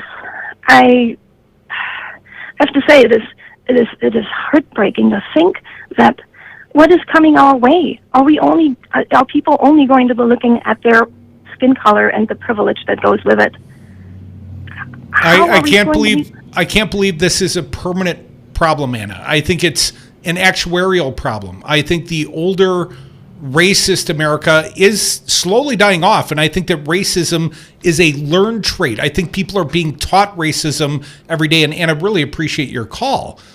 But I look at my daughter's generation, I look at Kelsey's generation, or your kids, or the two boys I still have at home, and they're much more exposed to multiculturalism than I was. I grew up in Madison, Wisconsin. I had one black friend because there was only one black kid in the school. Well, the city of Madison has certainly changed. I mean, when I was young, I was not exposed to any sort of culture. Culture for us was like, your dad was from Sweden. You know, literally college professors' kids. I'm like, oh man, I got all kinds of friends. That guy's parents are from Russia and that guy's parents are from Sweden. Only they all look just like me. They're all white kids. And that's the environment I grew up in. And I've always had the privilege, even though I grew up relatively poor, I had the privilege of knowing that I had the best of educations. And education opens up doors for people. And I've always had the benefit of white skin and the privilege that comes with that. I mean, otherwise, Tom, how do you and I talk smack about smoking weed and partying and whatever else we've talked about on the radio in 8 years? I know you've said some stuff. How do we get away with that? I mean, I'm not encouraging law enforcement to pull me over, cuff me again, but I'm telling you, I have no fear of that. I have no fear like some of my black friends do. Saw a guy live streaming last night, said, if I get caught out here on the streets with a bag of weed in my pocket, they're going to string me up. I would have no such fear.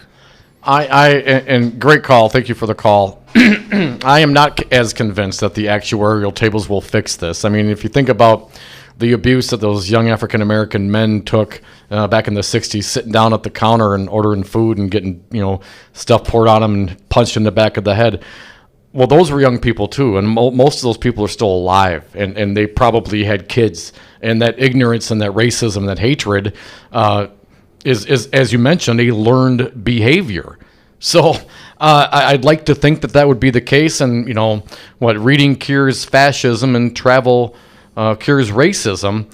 I'd like to think that we have more opportunity now as a country to expand our horizons with access to the internet and information should we choose to find it. But also in that same vein, we can also go find all the white supremacy and hate and whatever stuff you want to find on the dark internet as well. All those things are still there, and the human nature is still human nature. I think it's a constant struggle, a constant battle to educate and to enlighten and to create an infrastructure that truly treats everybody equally. If justice is to be blind, it cannot be murdering black U.S. citizens with impunity.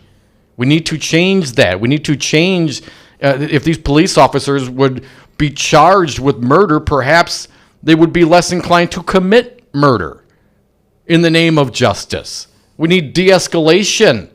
We don't need, cops. When the Milwaukee Bucks player was pulled over, Sterling Brown, not so long ago here in the city of Milwaukee, the cops, they stepped on him, they tased him, and before all that even happened, the first cop who showed up, according to the video, kind of moved his hands around and said, "Hey, this is ours. This is mine here. This area. This is basically saying this was his territory." And that Sterling Brown was violating his territory. Well, what kind of a frickin' attitude is that? You're supposed to serve and protect. And the way that we have structured our systems, the way that we have shielded our police officers from not just liability, but responsibility, it has got to change. And I don't think that just, the old races dying off doesn't mean that all the little races that they bred out are going to die with them. Okay, Chad, you've been patient. Now it's your turn. Chad from Greenfield, stir No up the problem. pot, man. I don't mind waiting today. I'm exercising, taking a long walk, building my amazing immunity system. I never get sick, so that's fine today. But who was that, Andy from Madison a couple of calls ago? He ties into my grievance. Andy, unlike the governor and the mayor of Madison and the police chief of Madison, I feel your pain. I understand what you're going through. But before I begin, I want to kind of give you guys some help and some hope. What about, you need a guest host, what about Chad from Greenfield? Imagine the enlightenment I could give your audience, the education. We could play some Ted Nugent and Kid Rock bumper music. We could have a great time. As long as there's old Ted Nugent and old Kid Rock before they became losers, then I'd be fine with that, Chad. But what are you going to edify people on? Nugent was always a loser. Oh, I love Ted Nugent. But I'll tell you what, I'll start with this topic today. This will be my first topic if I was your guest host. and that's my grievance again. Once again, the hypocrisy of the left. I mean, you're talking about white privilege in people like the governor of Illinois, like Rebecca Dallin, like Maggie Dawn. They go out in public with the COVID, totally irresponsible. Maggie went to the store to buy groceries, buddy, but I know you take a special... You got a special hard on for her, but continue. Okay, but all right. So what? So you don't believe in white privilege, or just think that it's? What's your point, Chad? Well, my point is hypocrisy. I mean, when I do it, it's terrible, but she does it. Well, I go out. My liberal friends, they So get she's their not going groceries again. delivered. But Chad, we're kind of you got to come up with some new topics, man. I mean, we talked my about first this. topic. Well, come up with something else. If you got something to say, please do it now.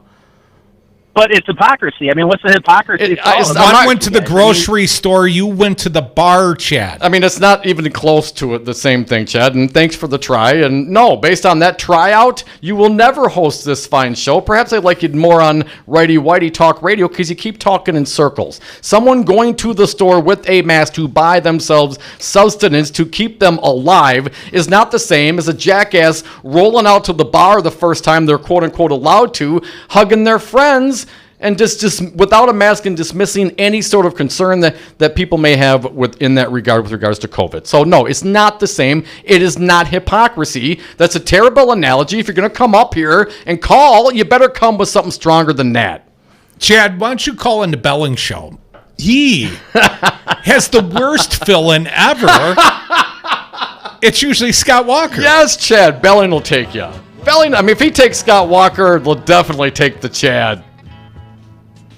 Orphans, homeless, conservatives, looking for someone to hug. Come back with us. We are the Devil's Advocates. I'm a little sad, though. I wanted to actually get Chad's opinion on Trump rolling through this, legitimate protest crowd. Oh, he said he was quite proud of Trump.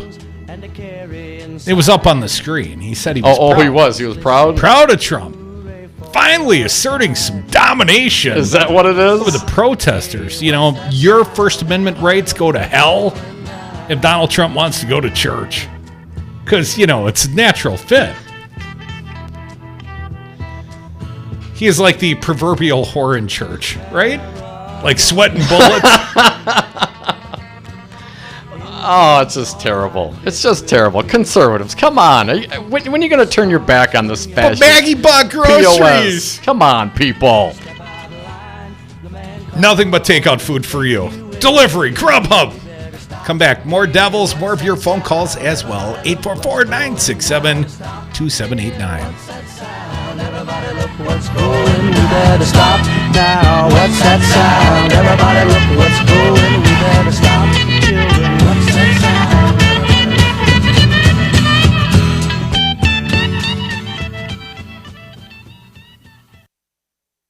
My hypocrisy goes only so far. Together, as a community, we give our thanks to our frontline and essential service workers. From behind the scenes, these workers have accepted the risk to provide us our daily needs. Hello, this is Tom Bennett, Secretary-Treasurer of Teamsters Local 200 here in Milwaukee. With the proper steps, precautions, and common sense, the risk these workers have embraced for us will have all of us returning back to our normal routines. Let us work together, as together we can. Beating Donald Trump is my life's mission. Winning Wisconsin is the key.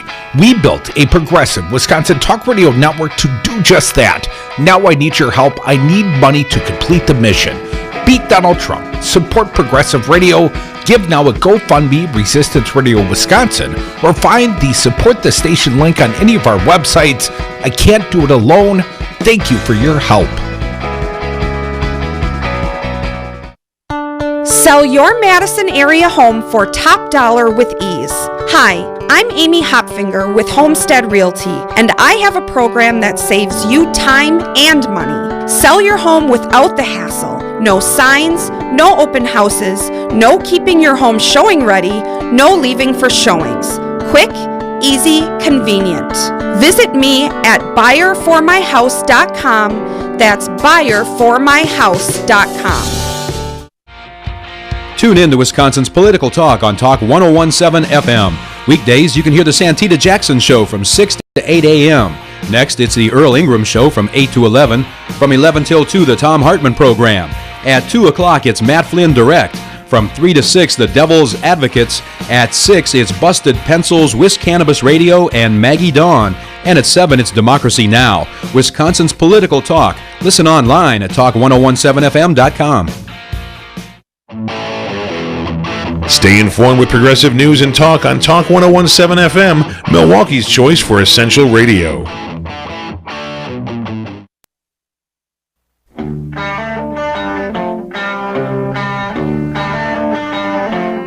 The Devil's Advocates, tackling the issues you're not allowed to talk about at the dinner table. And we are back. Thank you for listening to the Devil's Advocates radio show. Join us on the phones at 844-967-2789. Before we get back to the phone, I got just a little bit of breaking news here. Let me throw this one out there. And then I got a clever meme, but go ahead. All right. Senate Majority Leader Mitch McConnell today blocked a resolution offered by Senate Democrats that would have condemned President Trump for ordering federal officers to use gas and rubber bullets against the Americans who were peacefully protesting near the White House on Monday night. The resolution also would have expressed the sense of Congress, quote, that the constitutional rights of Americans to peaceably assemble, exercise freedom of speech, and petition the government for redress of grievances must be respected, and that violence and looting are unlawful, unacceptable, and contrary to the purpose of peaceful protest. So are Republicans for looting then? Schumer made a unanimous consent request for the resolution's passage, but McConnell objected to the request. And all you looters out there, what about the Boston Tea Party, right? All you Tea Partiers from back in the day. I mean, weren't you glorifying the Boston Tea Party? Didn't they wreck some tea? What I find very ironic, Tony Evers, tyrannical. But kneeling on a guy's neck till he dies, that's just law and order. Powerful. Here's one. And, Trump holding up the Bible quite awkwardly yesterday after tear gassing some peaceful protesters so he could take that photo op. Someone memed it out. If you take a porn star to the hotel room, you get a free Bible. At least we know where he got the Bible.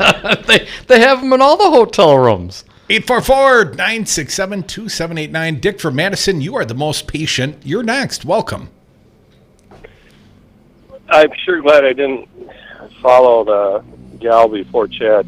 She was amazing. Yeah, she was. I would have just had to defer to somebody else because my sophomoric nonsense sometimes compared to what she had to say. But Dick, you got any Bibles in the drawer at home? Some Gideon Bibles you picked up at the Best Western? I got one from when I was, I think, in 3rd or 4th grade that I got. Anyway. I've still got my Army Bible. I used to stick it in my top left breast pocket in my uniform. I think he went down to Trump Tower and got one out of the drawer, that one he had. It looked like it had never been opened, and, whatever. He's so irrelevant. Scott Walker is what I was going to bring up. All right, go ahead, Dick. Hammer him. Profiling courage, isn't he? Here's a guy, he's probably just jealous, and he's going like, duh, why didn't I do that instead of coming in through the tunnels? I could have flew from Cambridge Court, and I could have flew in a helicopter and made a grand entrance at the Capitol every day and showed these people just, where to go. I'm here. I'm in charge. I think he's really kind of positioning himself for another photo op. Remember the one where he's sitting in the chair with the Fuhrer spinning around? You mean Trump and Wanker? They were both wearing the same tie? At the White House? Yeah, the White House. I refer to him as the Fuhrer. And he's sitting in the chair, and he just looked like a complete boob, like he is. But, for him to talk about courage, the book, too, the ghost-written book, Unintimidated, you'd be intimidated by my 11-year-old puggle who's kind of overweight and has half his teeth. Thanks for the call, Dick. He's very intimidated by people asking, talk about Scott Walker, about people asking very specific questions. Crudy used to shut down the press conferences all the time. He was quite fearful of me. At least the pointed questions I would occasionally ask him. Occasionally. Still wreaking havoc, sir. We're done here. And it's, again, I think it's this overcompensation for truly men that are fearful. They have fear in their hearts. And small penises. And you know it's true. At least in Scott Walker's case. I don't know. I've never seen the men naked. Perhaps they are overcompensating for a multiple of personal shortcomings. Oh, that's the nicest way you could possibly say. Scott Walker has a small penis. Allegedly. 844-967-2789. Annie from Watertown, welcome. What do you got for us today? Stop that naked talk. Did I give you a visual of Scott Walker's little wanker? Crudy gets a little frisky when he's next to me, Annie. I don't know. It's something in the air. I got a couple things, but first, they complain, stop talking about Scotty Walker.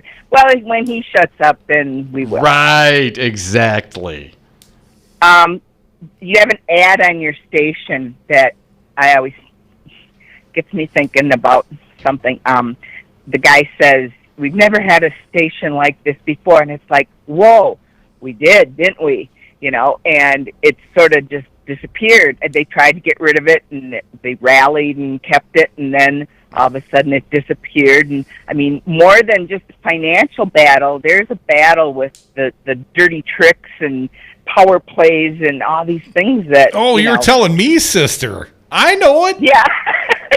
Come on, Annie, every day of my life is a battle. Just getting out of bed in the morning's a battle because somebody doesn't want me to get up. But like that guy from WTMJ that tried to mess things up for you and stuff like that. But I listened to a kid Sunday night, one of the few people that were talking about why they were there, with all the 3 coverage, and didn't sleep because I was busy staying up watching it. But 2 minutes. He said something about, this, Evers can't infringe on my constitutional rights. And I thought, has he been talking to our Dodge County Sheriff Dale Schmidt? I mean, because that was his line saying, Evers can't infringe on people's constitutional rights, people have every right to do this and that. So if you wonder why the kids were down there saying, we have every constitutional right to be out here, how can you... I learned it from you, Dad. I learned it from you. I learned it from watching you, okay? Annie, appreciate the call. Our pal Annie from Watertown, always a welcome caller here. We got 1 hour left for Dom and Crute this week. We got fine fill-in hosts, including the incomparable James Santel. Very polite man. Compliments us a lot. Very we like smart him for man. that. Well, probably smarter than you or I combined. Probably. My only advice for Jim for the next 2 days. Strong opinions, Jim. Light on the reading assignment. No one's doing the homework, man. It's summer now, Jim. No one is doing the homework. No reading assignments. Just call us. 844-967-2789. An oral exam begins in the happy hour, which commences right now.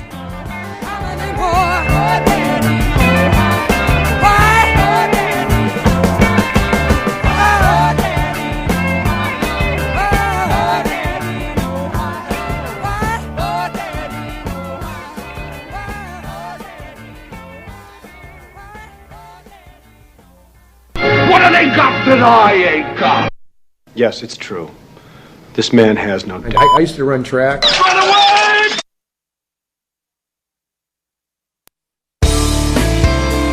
Together, as a community, we give our thanks to our frontline and essential service workers.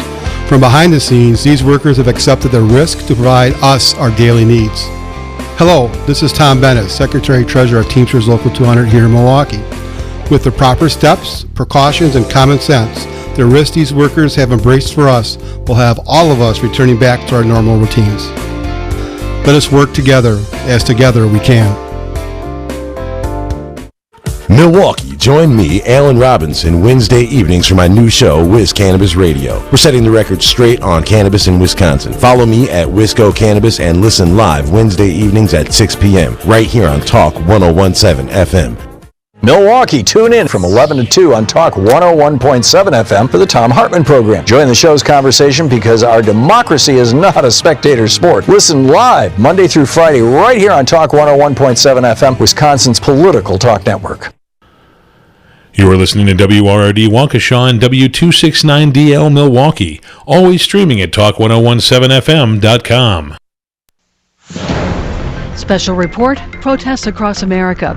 President Trump has gone to another church as demonstrations continue around the country. The President and First Lady went to the St. John Paul II National Shrine in Washington, a Catholic facility and sort of think tank. But the Archbishop of Washington, Wilton Gregory, called allowing the visit baffling and reprehensible. John Paul certainly would not condone the use of tear gas and other deterrents to silence, scatter, or intimidate protesters. What happened Monday night with the National Guard leading the charge to clear Lafayette Park is also baffling to D.C. Mayor Muriel Bowser. I didn't see any provocation that would warrant the deployment of munitions, especially for the purpose of moving the president across the street. The president is trying to get governors to use Guard members to crack down on protests around the nation. Bob Costantini, Washington. Army General Mark Milley walked the streets of Washington, D.C. to observe the marchers. Everybody's got a right to protest. First Amendment's sacrosanct. It's a right of the American people to protest, but protest peacefully. I'm Ann Cates. After a chaotic night, New York City's mayor is reflecting on the violence. I want to talk to you about the bigger picture. New York's mayor had a mountain of criticism to respond to in the wake of Monday night's looting. We saw stuff last night that we will not accept. And we can fight back. Bill de Blasio was angered at the notion that people were allowed to loot with impunity. When our officers got where they needed to be, they acted. Police Commissioner Dermot Shea said over 700 arrests were made Monday night and more are in the works. The New York City Police Department will be there to protect you and make sure that criminals do not run New York City. New York's curfew will now start at 8 p.m. and it will stay in effect for the full week. Steve Kastenbaum, New York. The battle continues against the coronavirus, with the U.S. death toll topping 106,000. On Wall Street, the Dow Jones Industrial Average rose 268 points, the S&P up 25, the Nasdaq gaining 56. I'm Ann Cates.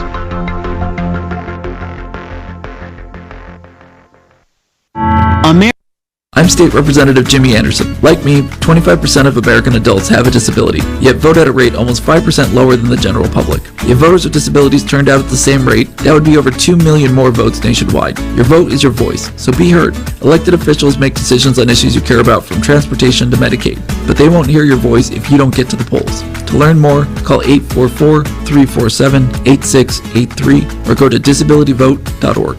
This message brought to you in part by the Wisconsin Disability Vote Coalition.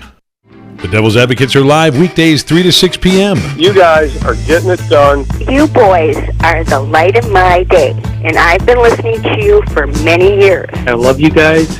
You're the greatest thing that has happened to Wisconsin radio. If it wasn't for your radio program and getting out the vote, who knows? I got to give you guys so many props. I'm pretty sure your guys' radio station had a direct impact on that.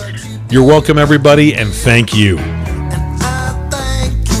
The judge has awarded the zoo that was home to a popular Netflix series to the so-called Tiger King's chief rival. The Oklahoma Zoo that was run by Joe Exotic has been given to the Florida-based Big Cat Rescue Corporation, a group founded by Carol Baskin.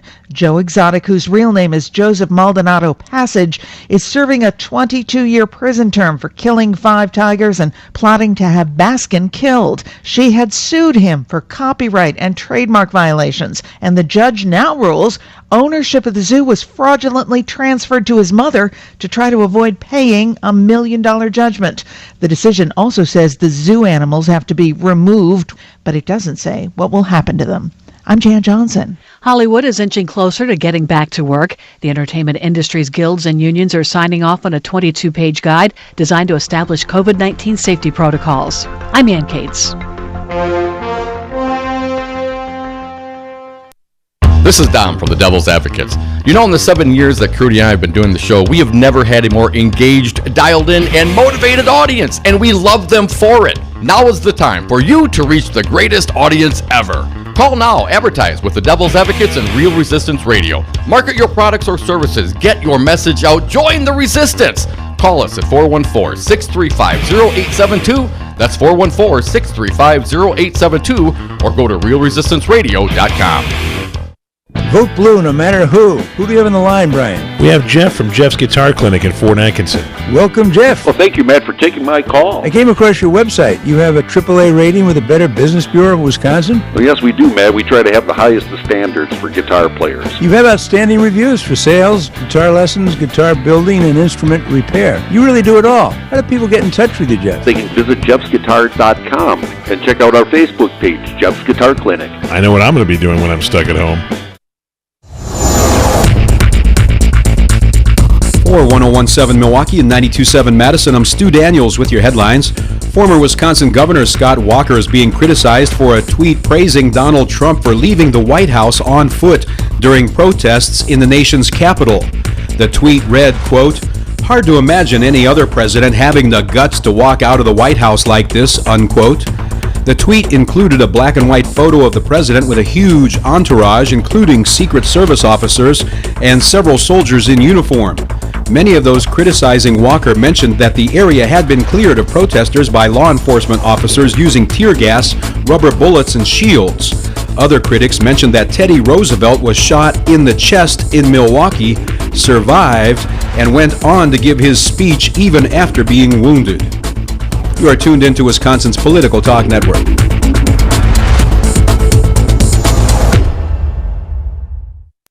Warning, you are about to listen to the greatest radio show ever. And due to contractual obligations and to shield our airwaves corporate licensees from any semblance of liability, responsibility, and gullibility, we must tell you the views represented on this show are not necessarily those of this station or its management. This radio show contains differing points of view on current political topics, and due to the nature of its contents, it should be heard by everyone. Thank you for listening. 3, 2, 1. Now live from the heart of liberal Wisconsin, where the political party is just beginning, welcome to the Devil's Advocate Show. Best friends proving it's never personal, only politics. Please allow me to introduce myself. Now here are your hosts, Dom and Crute. Welcome back to the Devil's Advocates Radio Show, a Tuesday that feels like a Friday. In our last live hour of radio, at least you and I, our last live hour of radio this week, a fine fill-in the next couple of days, former U.S. Attorney James Santel. He's a friend of ours. All of you audience members are going to have to up your game and probably do some homework, but it'll be good. I feel quite confident. Here in Milwaukee announces no Tuesday night curfew yet. That's subject to change. So we'll update you as headlines update. One of the headlines I wanted to update, Joe Biden, the former vice president, according to thehill.com, Joe Biden is expected to attend George Floyd's funeral in Houston, Texas next week, an attorney for Floyd's family said. Floyd's family attorney, Benjamin Crump, said in an interview with political commentator Van Jones, shared on Facebook that Biden is set to attend Floyd's funeral next Tuesday. A public viewing for Floyd will be held from noon to 6 p.m. local time on Monday at the Fountain of Praise Church in Houston. USA Today reported the funeral and burial will take place the following day. And Joe Biden made some statements today, and I think we should share with the audience some of the Joe Biden sound. Then we'll get back to our very patient callers at 844-967-2789. But a quick thought, Dom. Trump will be envious. What's he going to do? Tear gas the Floyd funeral? Have Bill Barr step in and do his dirty work for him? And then what? Go take a photo op with the casket? Maybe clear him out and get a photo op with the family. Because when he spoke to George Floyd's brother, apparently his brother didn't get a word in edgewise. It was all Trump. Well, you asked Trump a question, and he answered a question about the deficit, national debt, something of that effect. And his answer was 3 or 4 minutes rambling about a post office he was remodeling into a hotel. He was very excited about it. In D.C. Very proud. Yes. It's going to be the greatest hotel ever. So anyways, Joe Biden, let's contrast Donald Trump with the presumptive Democratic nominee, Joe Biden. We've got lots of Joe Biden sound. We'll play some. Fancy Brian, why don't you get us started? We'll see if we can get on a roll here. Joe Biden talking about the Floyd death and the protest. and Trump. Donald Trump, what should he do with that damn Bible? Well, I got a few thoughts, but what did Joe Biden say? Cut 40. The president held up the Bible at St. John's Church yesterday. I just wish he opened it once in a while instead of brandishing it. If he opened it, he could have learned something. They're all called to love one another as we love ourselves. It's really hard work, but it's the work of America. Yeah, but Trump prefers the Old Testament. No, shellfish or the wools and linens? Striking you down with the jawbone of an ass. The vengeful kind of Old Testament. You know, this whole Bible thing, I saw Speaker Pelosi holding the Bible up today as well. Much more... cradling it. Much more naturally than Trump held the Bible he was holding. And, of course, then the former vice president mentions it today. And a lot of people take an umbrage, you know, even some Republican senators. How dare you use the Bible as a prop? I'm thinking to myself, isn't that exactly what you politicians do? As the resident atheist here, Crudy, I think every time these politicians bring up the Bible, it's a prop. Well, here's the question you can forevermore ask your Christian conservative friends, Dom. What's that? Who would Jesus tear gas? The money changers? Didn't he wreck some stuff too? I'm just asking. Again, that's why we stick to the Old Testament.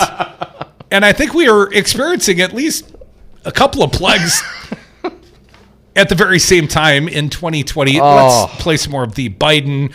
Cut 41, I can't breathe. I can't breathe. I can't breathe.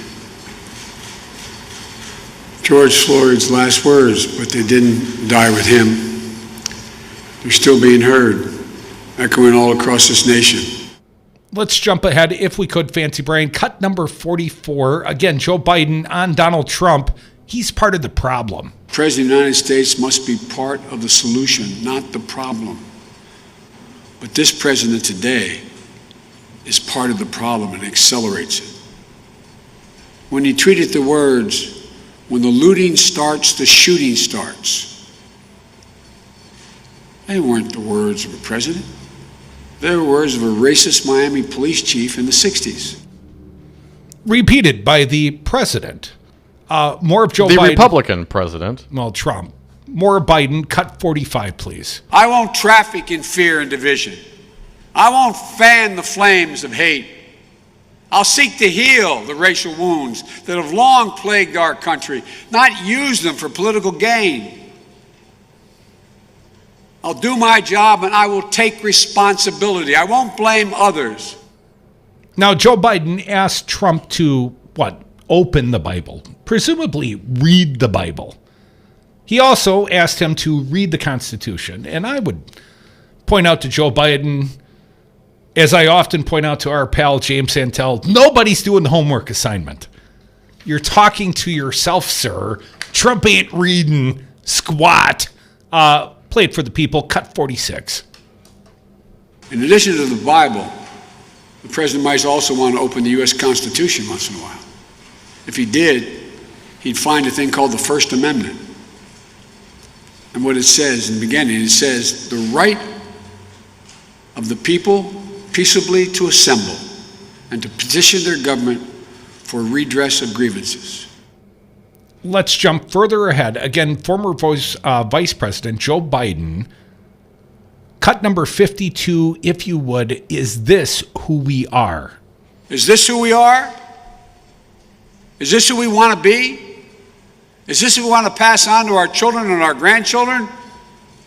Fear, anger, finger pointing, rather than the pursuit of happiness, incompetence and anxiety, self-absorption, selfishness? Or do we want to be the America we know we can be? The America we know in our hearts we could be and should be. More from Biden, cut 53. I will never forget, I promise you, this job is not about me. It's about you. It's about us. Man, he stole that from Bernie Sanders. A little more from the former vice president, cut number 54. My fellow Americans, we're facing formidable enemies.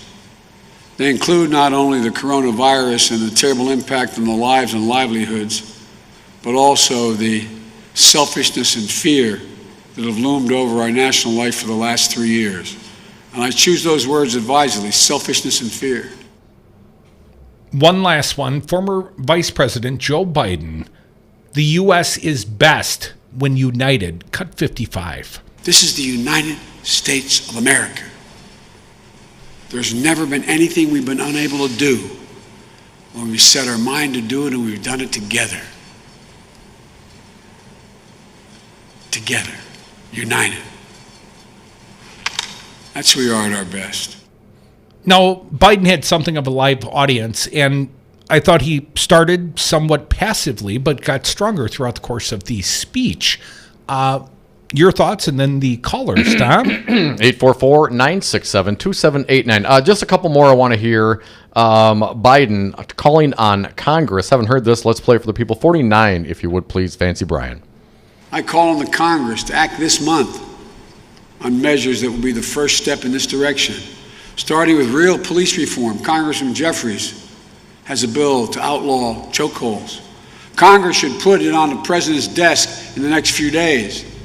There are other measures to stop transferring weapons of war to police forces, improve oversight and accountability, to create a model use of force standard. That also should be made law this month. Biden also had some comments regarding Mitch McConnell, cut 50. If Mitch McConnell can bring in the United States Senate to confirm Trump's unqualified judicial nominees who will run roughshod over our Constitution now, it's time to pass legislation that will give true meaning to our constitutional promise of equal protection under the law. And my final cut today, former Vice President Joe Biden talking about the systemic racism, cut 51. But it's going to take more than talk. We've had talk before. We've had protests before. We've got to now vow to make this at least an era of action and reverse the systemic racism with a long overdue concrete changes. But according to this administration, we have no systemic racism. None whatsoever. So what's Joe going to work on? Well, keeping America great. 844-967-2789. Going down the phones. Kurt from Madison, you're next. Welcome. Hi, guys. Hey, Kurt. I'd like to attempt to answer the young woman's question from East Germany. I'm much older, and one of the things I know is true is our schools no longer teach civics. You're no longer sitting in a classroom with a hour-long movie film watching Jews being marched into ovens and being buried in pits. You don't see the history of the blacks from the Civil War on. This has all been drowned out, and what's even worse is, sadly, is we've become a nation of entitled snots. We're consumerists. We think that we're first no matter what. We have no manners. We don't respect anybody else's religion or ethnicity or anything else. So when she says, I don't understand, I hope this helps her understand. We talk on the show and we try to outline things that have been lost from the past. I remember having a conversation with a gentleman from the greatest generation several years ago, and he told me the biggest mistake he was reflecting on was they were taught not to talk about what happened in war. And he said his failure was, now that he sees what's going on, it was just the opposite. Kurt, got to cut you short. Thank you so much for your call. More Devil's Advocates on the other side. More of your phone calls as well. 844-967-2789. We're American because you're in America, okay? Greatest country on the planet. The American dream is dead. Wash your hands, avoid sick people, and touching your face. There are everyday actions to help prevent the spread of respiratory diseases. Visit cdc.gov/COVID-19. Brought to you by the National Association of Broadcasters and this station. Together, as a community, we give our thanks to our frontline and essential service workers. From behind the scenes, these workers have accepted the risk to provide us our daily needs. Hello, this is Tom Bennett, Secretary-Treasurer of Teamsters Local 200 here in Milwaukee. With the proper steps, precautions, and common sense, the risk these workers have embraced for us will have all of us returning back to our normal routines. Let us work together, as together we can. Milwaukee, join me, Alan Robinson, Wednesday evenings for my new show, Whiz Cannabis Radio. We're setting the record straight on cannabis in Wisconsin. Follow me at Wisco Cannabis and listen live Wednesday evenings at 6 p.m. right here on Talk 1017 FM. Tune in to Matt Flynn Direct, weekdays from 2 to 3 on WRRD 1510 AM and Talk 92.7 FM Madison. We'll be covering all politics, national to local, from a Wisconsin perspective. This is an open mic, no holds barred, call on any political subject. That's Matt Flynn Direct, weekdays 2 to 3 on WRRD 1510 AM and Talk 92.7 FM Madison. Always streaming at newstalk1510am.com. Cut you down. Hi, everybody. My name is Santita Jackson. Please join me on my new morning drive show on Talk 1017 in Milwaukee and Talk 92.7 in Madison. This show is political.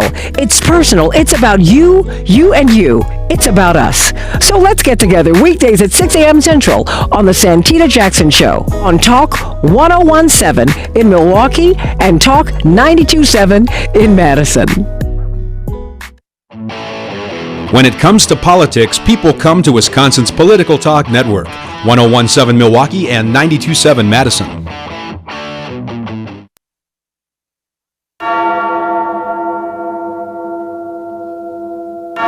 Bring it? Oh, it's already been brought in. Dom and Krutz are the Devil's Advocates.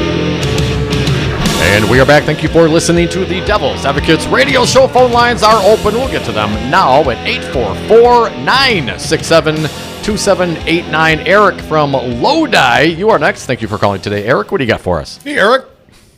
Yeah. Hey, I might be a little late to the party on the whole Beltline thing, but I think it ties into your last caller about us kind of being snots a little bit. If anybody is complaining about being stuck in a traffic jam for a couple hours, but because of the Black Lives Matter protesters, just try living with the yoke of a police state on you every day of your life, where you have to worry about being pulled over because you're driving in the wrong neighborhood, or having your neck stamped on until you're dead, or shot, or whatever. I mean, if it fixes a broken system, I can handle getting stuck in traffic for a little while. It's just one of those things. Man up, people. Kind of get with it. But Eric, would you have a different tune if you knew that those protesters in Madison were funded by taxpayer dollars? There's a Watchdog exclusive, Daniel Bice at the Journal-Sentinel at this hour. A group getting millions in state tax money is leading Madison's protest and calling for defunding of police departments. Does that change your tune, sir? No, not really, actually. I mean, at least, one, I'd like to know what the organization is, so I can maybe Freedom get hired Incorporated. on. Freedom Incorporated. Freedom Incorporated. The Madison-based nonprofit has advocated for the release of all African Americans from jail, the defunding of police departments. As for the current protests, the group's leaders say, and this is a quote from the Bice article, all actions against racist state violence are justified. The co-executive director said, "Stop murdering black people and your glass will be safe." How dare she?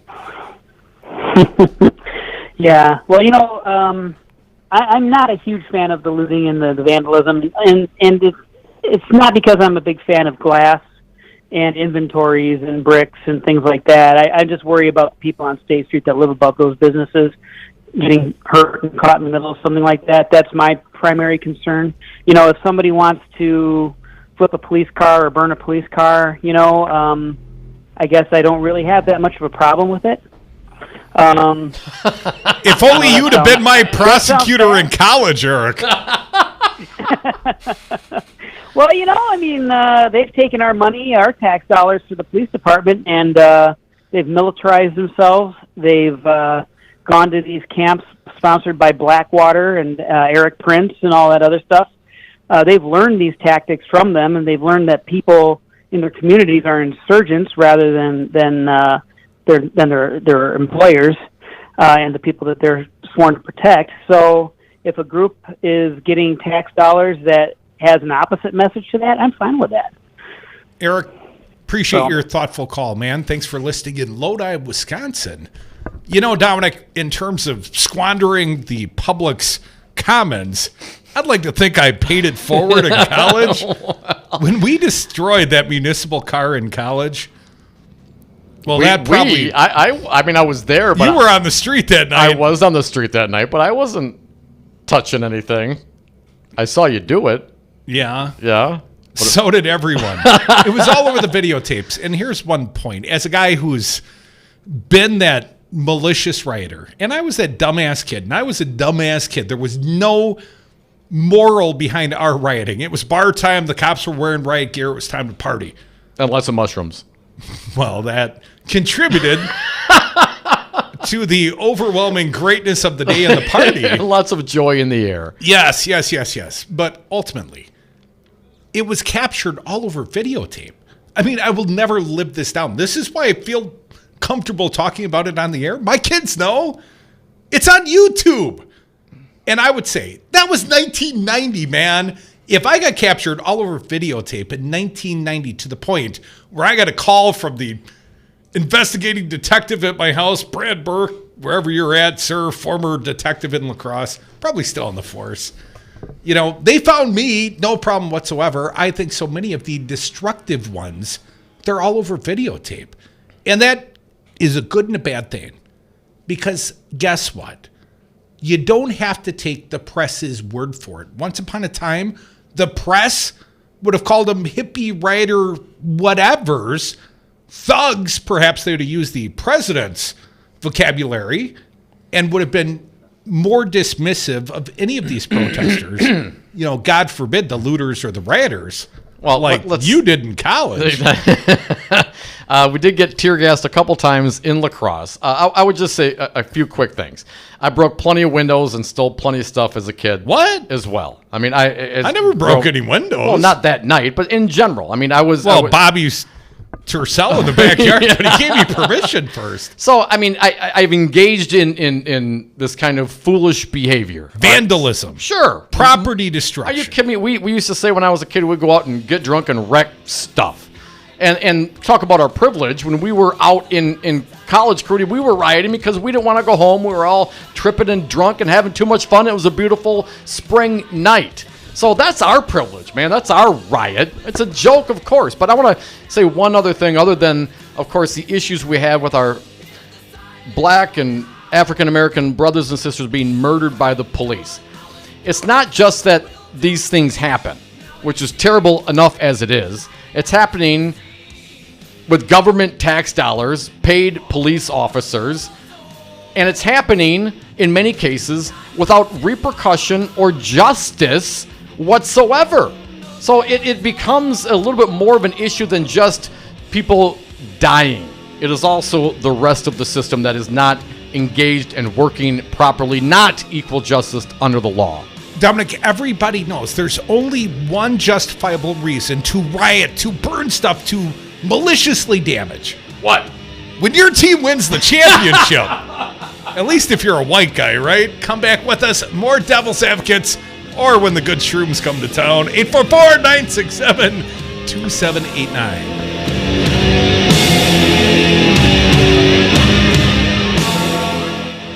Hey, honey! Hey! What the hell are you doing? We're streaking! Get in the car. Everybody's doing it. Now. Okay. Everybody's doing it. You are incredibly safe to go out. That's Wisconsin Republican Assembly Speaker Robin Vos forcing you to choose between your health and your right to vote. The forecast shows that we would actually have significantly more cases of coronavirus, more hospitalizations, and more deaths by this time than we have. So luckily, the projections were wrong. On Tuesday, April 7th, the date of the pandemic primary, the state of Wisconsin reported over 2,500 cases of COVID-19 and almost 100 dead. It is no guarantee that in May or June we are going to be safer. We could be dealing with this in August or November. Call Robin Voss at 608-266-9171 and demand all-mail voting for Wisconsin elections starting this November. End voter suppression now. But I look at what's happening here today, and it really makes me proud. This message was paid for by the People for People Corporation. Donate online at p4ppc.org, p4ppc.org. Milwaukee is a great city with a great history and great architecture. You can take in Milwaukee's history and architecture while you partake in the delicious Wisconsin craft beer at Regano's Roman Coin. The Roman Coin features weekly drink specials, trivia on Wednesdays, pinball, a pool table, a jukebox, and a great selection of craft beers. The Roman Coin is also pet-friendly to appeal to the canine crowd, and you can order it from several nearby restaurants. Regano's Roman Coin, 1004 East Brady Street on Milwaukee's east side. This is Dom from the Devil's Advocates. You know, in the 7 years that Crudy and I have been doing the show, we have never had a more engaged, dialed in, and motivated audience, and we love them for it. Now is the time for you to reach the greatest audience ever. Call now, advertise with the Devil's Advocates and Real Resistance Radio. Market your products or services, get your message out, join the resistance. Call us at 414-635-0872. That's 414-635-0872, or go to realresistanceradio.com. Free and equal education is and has always been a cornerstone to this nation. Yet our public school systems, once the envy of the world, has never faced more scrutiny than right now. Caught between political bickering and big business cash grabs, our schools are under attack, and the people that stand to lose the most are our children. Join Dr. Tim Slecker for Busted Pencils Radio. Educated educators talking education. Tuesday nights at 7, right here on WRRD 1510 AM, Milwaukee. Once again, the American public has some reading to do. In a 29-page indictment today, Americans need to take a look at page 6, paragraph 20, and here come those important 8 words: to interfere with the 2016 U.S. presidential election. That is it. Jim, I'm going to make a confession on behalf of the panel. Dom's not going to read the indictment. Come on, maybe. The Devil's Advocates, political commentary from the back of the class. With better reception than your tinfoil hats, why listen to any other station? Talk 1017 FM and WRD 1510 AM, Milwaukee's home for Wisconsin's political talk network.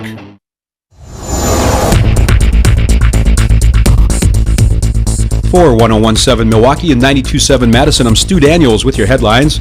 Marquette University says it rescinded an incoming lacrosse player's offer of admission yesterday after she posted comments on Snapchat about the death of George Floyd that drew outrage from people on social media. The incoming freshman's post compared Floyd's death to the peaceful protest of kneeling during the national anthem. The university said the student also used racially offensive language in other posts. Forecast for Milwaukee and Madison tonight: showers and thunderstorms. Some of the storms could be severe, lows in the mid-60s. Tomorrow, cloudy in the morning, sunny in the afternoon, highs in the low 80s. And then on Thursday, mostly sunny, highs around 79 in Milwaukee and 84 in Madison. You are tuned into Wisconsin's Political Talk.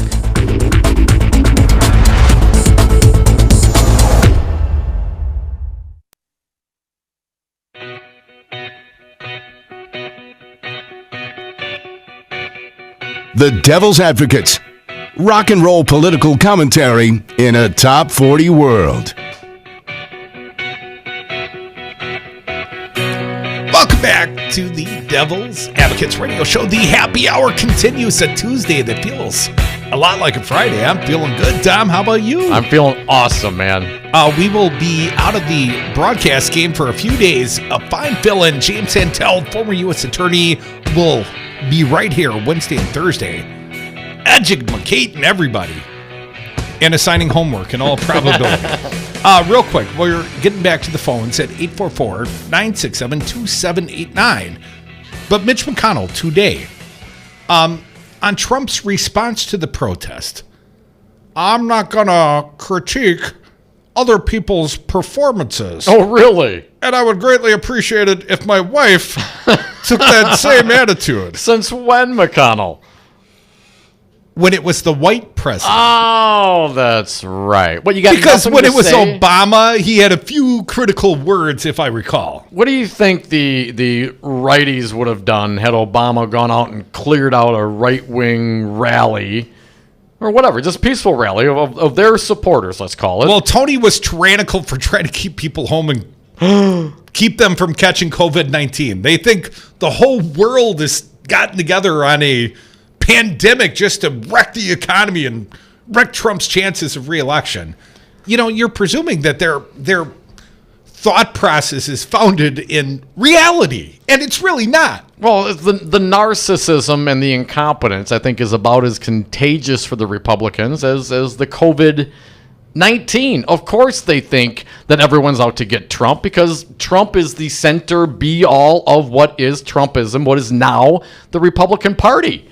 I mean, you can't talk about, right-wing Republicanism and GOP, anything, without Trump putting his nasty, gaudy gold Trump sticker on everything. You own it now. So, of course, it's all about Trump. It's not about anything other than that. That's what narcissists do. That's what cult followers worship. 844-967-2789. A very patient Donna from Madison. Welcome, Donna.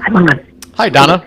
Hi. Thank you for taking my call. Sure. I just wanted to say a couple things. One, I'm assuming that your listeners are smarter than the man in the White House and that they would read.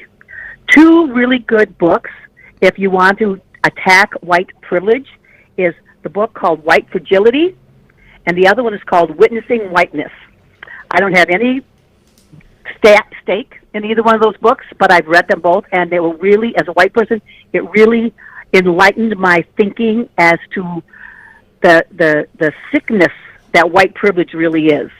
Donna, are you at all concerned that these quote-unquote riots and looting, that this all plays to Trump's electoral advantage? It's going to scare the white flight, conservatives. It's going to embolden them. They're all going to either want to start a civil war, but certainly they're all going to want to come out and vote for Trump and make America great again. Do you have any concerns, Donna? I do have some concerns, but my biggest concern is with all of the COVID-19 stuff out there and all of the Trumpers thinking this is a hoax, maybe we'll kill off his base. Well, we all gotta have dreams, Donna. Hey, give people the title of those two books quick. But yes, White Fragility and Witnessing Whiteness. And what was your final thought, Donna? Don't mean to cut you short. My final thought is this: for evil to win, it only takes good people to do nothing. And as a moral conservative, but a liberal socialist, I think that Trump's use of the Bible was blasphemy. Because as a Christian, I believe we need to look out for our brothers and sisters of all races, because they are our brothers and sisters, period. But Donna, that's where you get lost in the New Testament weeds. Right. Following the Jesus stuff and not the... I mean, Jesus was a hippie. He had long hair. He had blue eyes. He wore sandals and a robe. Well, he always does on Scott Walker's Twitter stream. And he eats ham sandwiches on Scott Walker's wife's 200-piece puzzle she struggled for weeks during the pandemic to complete. Did a little praying over it. I think it was like passing of the loaves or something. Is there a story there somewhere? It wasn't just a ham sandwich, right? Yeah, you stick to what you know, Trump. It ain't the Bible. 844-967-2789. Our pal Jeff in Big Sky Country. Welcome back, Jeff. How's Montana? Hey, Jeff. Hi, guys. Actually, Montana's beautiful. I mean, I swear that the world is spinning and everything's fine when you're out here in the wild. But it's not. I mean, I think it's going to, as far as the COVID here, I'd say 1 in 3 people wear masks, and they've opened things up again to a large degree. I think it's going to bloom here like they haven't seen yet. Jeff, I was in a convenience store in Waukesha, Wisconsin today, and the only people that were wearing masks were me and the employees. But there wasn't a single person in a convenience store that was fairly crowded near the lunch hour. No one was wearing a mask. I'll tell you guys, I was fascinated by some of your talk today with all the different callers and stuff about the racism. And I don't pretend to understand what a black person goes through as far as racism. But I could relate some growing up Jewish, my 60-odd years on the third rock from the sun here. And I'll tell you, I've heard a lot of anti-Semitism in my life. A lot. A real lot. And how Jeff, what do you think? What's the cure, man? I mean, how do you think that we as a society, I agree with you, Dom. deal with those things? I agree with you, Dom. It's baked into the cake. I think there's always going to be racism. I don't know, when we ventured forth from a cave and discovered another tribe or another country, and it's just difference of the other. I mean, you can rise above it and choose not to be that way, but I think it's always going to be baked into the cake to some degree. Jeff, thanks for listening, brother. Appreciate your call today. 844-967-2789. Our pal Pizza the Box. How you doing, Michael? Hey, Mike. Now, that and a couple movies to add on to those books would be, The Boys from Brazil, which explains the story of the Koch brothers. And then, what a time for Inglourious Bastards, huh? Oh, indeed. Good time for that. Pull that one up. Dust it off and watch that one. Get ready for the future. And really, I'm really concerned about the response by Joe Biden, which is the only thing that can give Trump a chance at this point. Trump is so bad. Michael, I thought Biden's response was fair to middling. I thought he was better than some of the teleprompter Zoom conferences I've seen from him of late. Oh, you must have missed the one where he said if somebody comes charging after a cop unarmed with a knife or something, just shoot him in the leg, not the heart. Well, he didn't say that today. I was aware he said that, and that's Joe being Joe. But at least he's not encouraging the police to go out and shoot people, unlike the other guy. It's like, and what really gets me is, watching how this shifts to, like the sheriff in Florida saying, if any of the looters break into homes, you should shoot them. That's not what this is about. This is about cops shooting black people that are unarmed and committing murder. But on top of that, they already have the castle doctrine. All I got to do is knock on the door, look like I'm somebody you don't like, and you can shoot me. I mean, let's stay focused on what's going on here. And these riots that lead to the, you're right. You guys probably find this hard to believe, but I did some vandalism and damage in my early years too. Just terrible. To a golf course, private one, and I got caught and had to pay for it. So didn't do that again. But I would still got to mow the 18th fairway every night, don't you, Michael? Community service. For it. I paid for the greens. I paid for their flags and green fees. But it's the violence towards people that really gets me. And I mean, I wouldn't be smashing anybody's stores and stuff like that. What is that going to solve? I mean, listen to the guy's brother, man. But here's I guess my point, Mike. I wouldn't do that now, but I broke plenty of stuff when I was a kid. I mean, anytime between, 16 and 22. Last year, so I get that, and this is the angst and the goofiness and the whateverisms of the privilege that I grew up in, which is nothing compared to the boot that is the knee that is literally on the back of the neck of too many minorities in this country. Oh, no problem with that. Yeah, but I still wouldn't. My approach is, why aren't we at Mitch McConnell's house? Let him call the National Guard out there. Bring 10,000 people to some of these senators' homes peacefully, like we did, man. Put the Pizza Box, pressure on them I would that way. love It's not to gonna see, do anything. as rattled as Donald Trump has become, I would love to see 1 million protesters banging on the door at the White House. I mean, the guy would resign and run to Russia within minutes.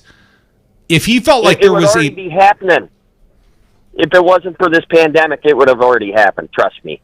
And, we can do it virtually and stuff like that, but I think it's time to bring the pressure to D.C. totally. And then anybody that, wants to run away and hide in their homes, we'll have people there too, We don't even have to say anything these people are afraid, because what they're really afraid of is the truth. And the truth is they've caused all this, for decades and decades. I've been around long enough. I know enough about racism, man. I've lived amongst it. I grew up in a small town that, people repeated racist comments all the time. I got in fights in school. I end up marrying someone who's black, my children, everything, and my friends, people that I see and know every day. I've never had that problem. I don't know how people ever got like that. Maybe it was my mom and dad, the way they brought us up, but I just don't understand it. Never have. I've always loved meeting people from different cultures. That's what life is all about, folks. Absolutely. Appreciate your call, Pizza Box Mike, and your wisdom. 844-967-2789. Next up, Jake from Milwaukee. Jake, welcome back. Hello, Jake. Hello, sorry, here. Dom, how have you had to live such a horrible life as a middle-aged man with a full set of flowing locks? It must be pretty tough, huh? Yeah, it's been tough. I know, it's terrible, man. I've been a lucky guy, Jake. He got arrested once for looking like a hippie protester can you in believe Madison. That? Would not believe he was working media. Maybe it was the flip-flops.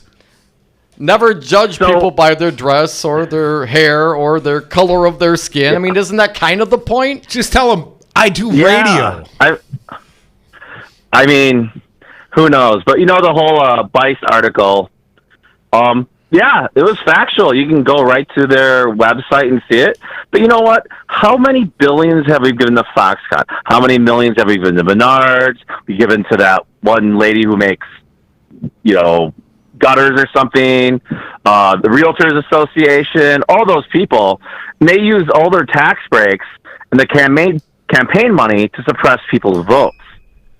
But they've been looting the state of Wisconsin. The manufacturing and agricultural tax credit in the state of Wisconsin, due to 0.4% tax rate. The guy that works at the sub shop across the street is paying a higher tax rate than the guy that manufactures the crap they send out the door. But the important thing, that's bad, but the important thing is they're using their money and the people to suppress black voters, right? Right, so essentially what you're saying, Jake, if I may, by the breaks and the tax breaks and the benefits that we provide them, we are essentially subsidizing our own voter suppression efforts because they take that money and invest it to make sure that certain people can't vote very easily. Here will be the tell. State of Wisconsin, the voter purge issue before the Wisconsin Supreme Court. And Dan Kelly's rightfully getting his ass booted off that court by August 1st. But presumably the other conservatives on the court wanted to take this case and wanted to rule to remove these people from the voter rolls. So don't be shocked if we see a very rapid ruling while Kelly remains upon the court, a 4-3 Hagedorn with the two liberals. And they'll break it once again to what? Suppress votes. Systemic racism. They better do it quick. Don't they have like a recess coming up for the 4th of July? Well, don't we all? We got a recess coming up for the rest of the week. James Santel, our fine fill-in, but your call's welcome. From here to the quitting time and busted pencils. 844-967-2789.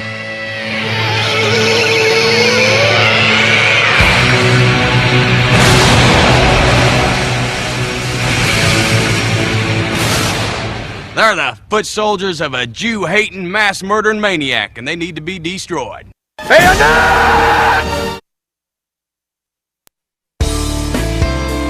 Together, as a community, we give our thanks to our frontline and essential service workers. From behind the scenes, these workers have accepted the risk to provide us our daily needs. Hello, this is Tom Bennett, Secretary-Treasurer of Teamsters Local 200 here in Milwaukee. With the proper steps, precautions, and common sense, the risk these workers have embraced for us will have all of us returning back to our normal routines. Let us work together, as together we can. Beating Donald Trump is my life's mission. Winning Wisconsin is the key. We built a progressive Wisconsin talk radio network to do just that. Now I need your help. I need money to complete the mission. Beat Donald Trump. Support progressive radio. Give now at GoFundMe Resistance Radio Wisconsin or find the Support the Station link on any of our websites. I can't do it alone. Thank you for your help.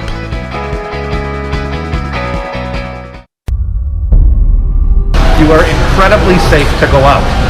That's Wisconsin Republican Assembly Speaker Robin Voss forcing you to choose between your health and your right to vote. The The forecast showed that we would actually have significantly more cases of coronavirus, more hospitalizations, and more deaths by this time than we have. So luckily, the projections were wrong. On Tuesday, April 7th, the date of the pandemic primary, the state of Wisconsin reported over 2,500 cases of COVID-19 and almost 100 dead. It is no guarantee that in May or June we are going to be safer. We could be dealing with this in August or November. Call Robin Voss at 608-266-9171 and demand all mail voting for Wisconsin elections starting this November. End voter suppression now. But I look at what's happening here today and it really makes me proud. This message was paid for by the People for People Corporation. Donate online at p4ppc.org, p4ppc.org. From Sheboygan to Racine, WRRD 1510 AM is news talk radio built for the 99%. Rural Wisconsin's home for Wisconsin's Political Talk Network.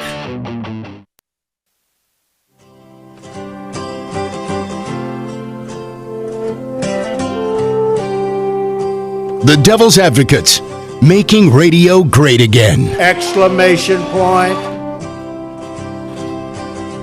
And we are back. Thank you for listening to the Devil's Advocates radio show. Last segment of the day, last segment of the week for both Crute and myself. So if you got something to say, pick up the phone. Call right now. It's toll free. 844-967-2789. Dominic, I said with regret during the commercial break, I wish I'd saved just a tidbit more Walker bashing for the end here. Well, fortunately, I found just a little bit more. Oh, excellent. As we pointed out earlier in this fine program, Dom, Scott Walker tweeted out a sepia-toned Donald Trump, just being gutsy out there in the world. Just so gutsy, so brave. Walking across the street with only like 100 U.S. troops surrounding him. Very, very brave. Much like Scott Walker crossing the street in the rat tunnel. So anyway, Scott Walker tweeted out, hard to imagine any other POTUS having the guts to walk out of the White House like this. At Real Donald Trump, make sure he knows that you're drinking the Kool-Aid, right, Scott Walker? Oh, you got to let him know. Well, maybe you've heard of this guy that tweeted back at him. Morgan Freeman. The blue check account, the real Morgan Freeman. Hard to imagine any creature sliding further up Donald Trump's ass than you with this tweet at Scott Walker. Deplorable. Oh! When Morgan Freeman's tweeting that sort of stuff at you, isn't he the voice of God? Isn't that who Scott Walker speaks to every time he tries to make a decision of whether or not to run for this office or that office? You think he'd be familiar with that voice. Now, Dominic, this might be a parody account, but Lev Parnas and Igor Fruman, LLC, as Trump came back, he walked down sort of a gauntlet, and there were cops on both sides with shields. Yeah, that was a cute little choreographed effort they made. And he came walking through, and he pumped the fist at the cops. And as the Lev Parnas and Igor Fruman, LLC, and this might be a parody account, as they captioned it, super brave. Super brave. Super brave.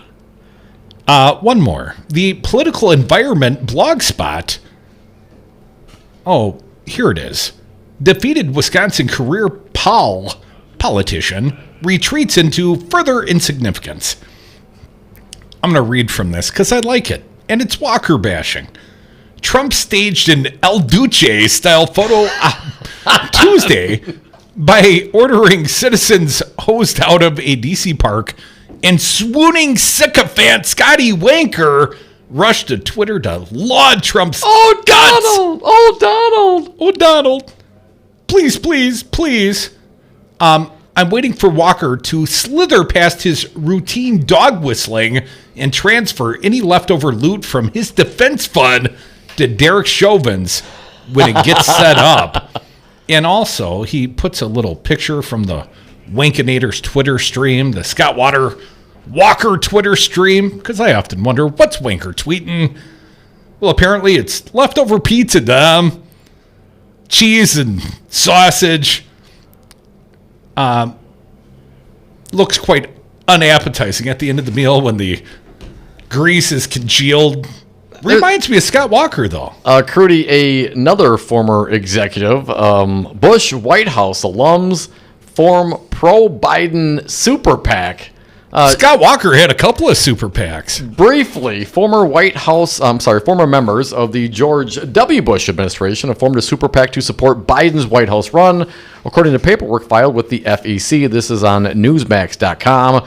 The super PAC, known as 43 Alumni for Biden, lists Karen Kursky, former Treasury Department official in the Bush administration, as custodian of records and treasurer. No other officers or members are listed, and requests seeking comment had not been returned to Newsmax. So when you got, Bush 43 forming up against it to support Biden, the evil Democrats? I mean, what kind of world are we living in right now, man? Never take sides against the family. Never take sides against the family again. 844-967-2789. Our pal Joe from Stevens Point. Welcome back, Joe. What do you got for us? Hey, Joe. Hey, fellas. Just a scam watch here, and I know you guys are aware of this, but I just really think everybody should hear this. They're trying to set up to pass 200 more federal lifetime judges at a federal level, so they're trying to organize to make that happen. Lindsey Graham is talking to older judges and trying to entice them to retire early. Do the old Kennedy, Joe? Yeah, absolutely. And Trump has already set more records in 3 years. He's appointed more judges than Obama was able to do in 8 years. So this guy is smoking us 8 ways to Sunday. And Chuck Schumer's been fast tracking his other judges. And this is very problematic. And so, yeah, while this country burns, and by the way, Nancy Pelosi hanging out, how about we get them back in office and get her mug on camera and to get Trump's face off of camera? The seesaw is just stuck down and we're stuck up here, and a maniac is just running the show, and there's no opposition going on. So, Joe, is your namesake Joe Biden doing enough to offer a contrast? Man, I'm really happy when he talks policy. And I know I answered my own question there, but honestly, that's what makes me happy. And when he starts talking like that, that's when I start listening. But when he's talking about just, flowery speech, man, I'm done with that stuff. I heard Obama do it all, and we got nowhere. There was never Republican support. It was never a golden era being some, pie in the sky centrist. We got to put boots are on the ground right now. It's just looters are taking advantage of this, and also just low information voters and non-participants. And there is a lot more poor people out there that we are really realizing. We think it's just some moral thing. There are really a lot of desperate people out there, and the camera reveals it. But where's the policy? Joe, appreciate your call. Republicans making poor people since 1981. Appreciate you all listening to the Devil's Advocates radio show, Busted Pencils, with our pal Dr. Tim Slecker. Will be next. Dom and I will be off for the rest of the week. We've got a fine fill-in, former U.S. Attorney James Santel. I feel like he's far more qualified for this job than you or I. He'll do a great job. You'll all want to listen. He'll fill in tomorrow and Thursday, and perhaps some special programming in this spot. On Friday, you'll have to watch this space. Have a safe protest, a great weekend. Be safe out there. Love one another. Just don't give them COVID.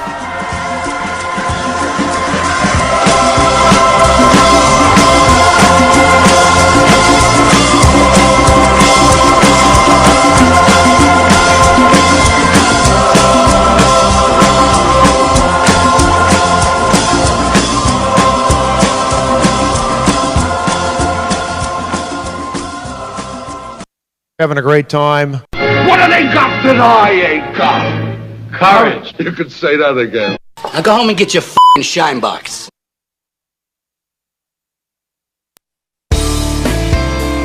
Together, as a community, we give our thanks to our frontline and essential service workers. From behind the scenes, these workers have accepted the risk to provide us our daily needs. Hello, this is Tom Bennett, Secretary-Treasurer of Teamsters Local 200 here in Milwaukee. With the proper steps, precautions, and common sense, the risk these workers have embraced for us will have all of us returning back to our normal routines. Let us work together, as together we can. Eric Holder, he's the former U.S. Attorney General and current chair of the National Democratic Redistricting Committee. The notion that Scott Walker is saying that we are doing something to push partisan gerrymandering, that is the pot calling the kettle total black. I mean, that's absurd. He is one of the architects of among the most gerrymandered states in the union. All we're pushing for is a fair process come 2021. Listen to the Devil's Advocates live weekdays from 3 to 6 p.m. You are listening to WRRD Waukesha and W269DL Milwaukee, always streaming at Talk1017FM.com. Special report, protests across America. New York City wants an end to the violence and destruction. Correspondent Steve Kastenbaum is there. After gathering in Manhattan's Foley Square by the city's court complex again, the large crowd marched up to Union Square. The two sites have been focal points for protests in Manhattan. The marchers show no sign of tiring, but will they go home earlier tonight with an 8 o'clock curfew time? Or will they be an issue for police to contend with while also preventing looting? The state of Minnesota is now investigating the Minneapolis Police Department following the death last week of George Floyd. Governor Tim Walz says changes are needed in the state and around the country. Minnesotans, you can expect our administration to use every tool at our disposal to try and deconstruct systemic racism that is generations deep. And as we move forward, we're going to need to do it with the community. But I think the thing I'm hearing from the protesters is we're not watching and we don't care what you say. We care what you do. I'm Ann Cates.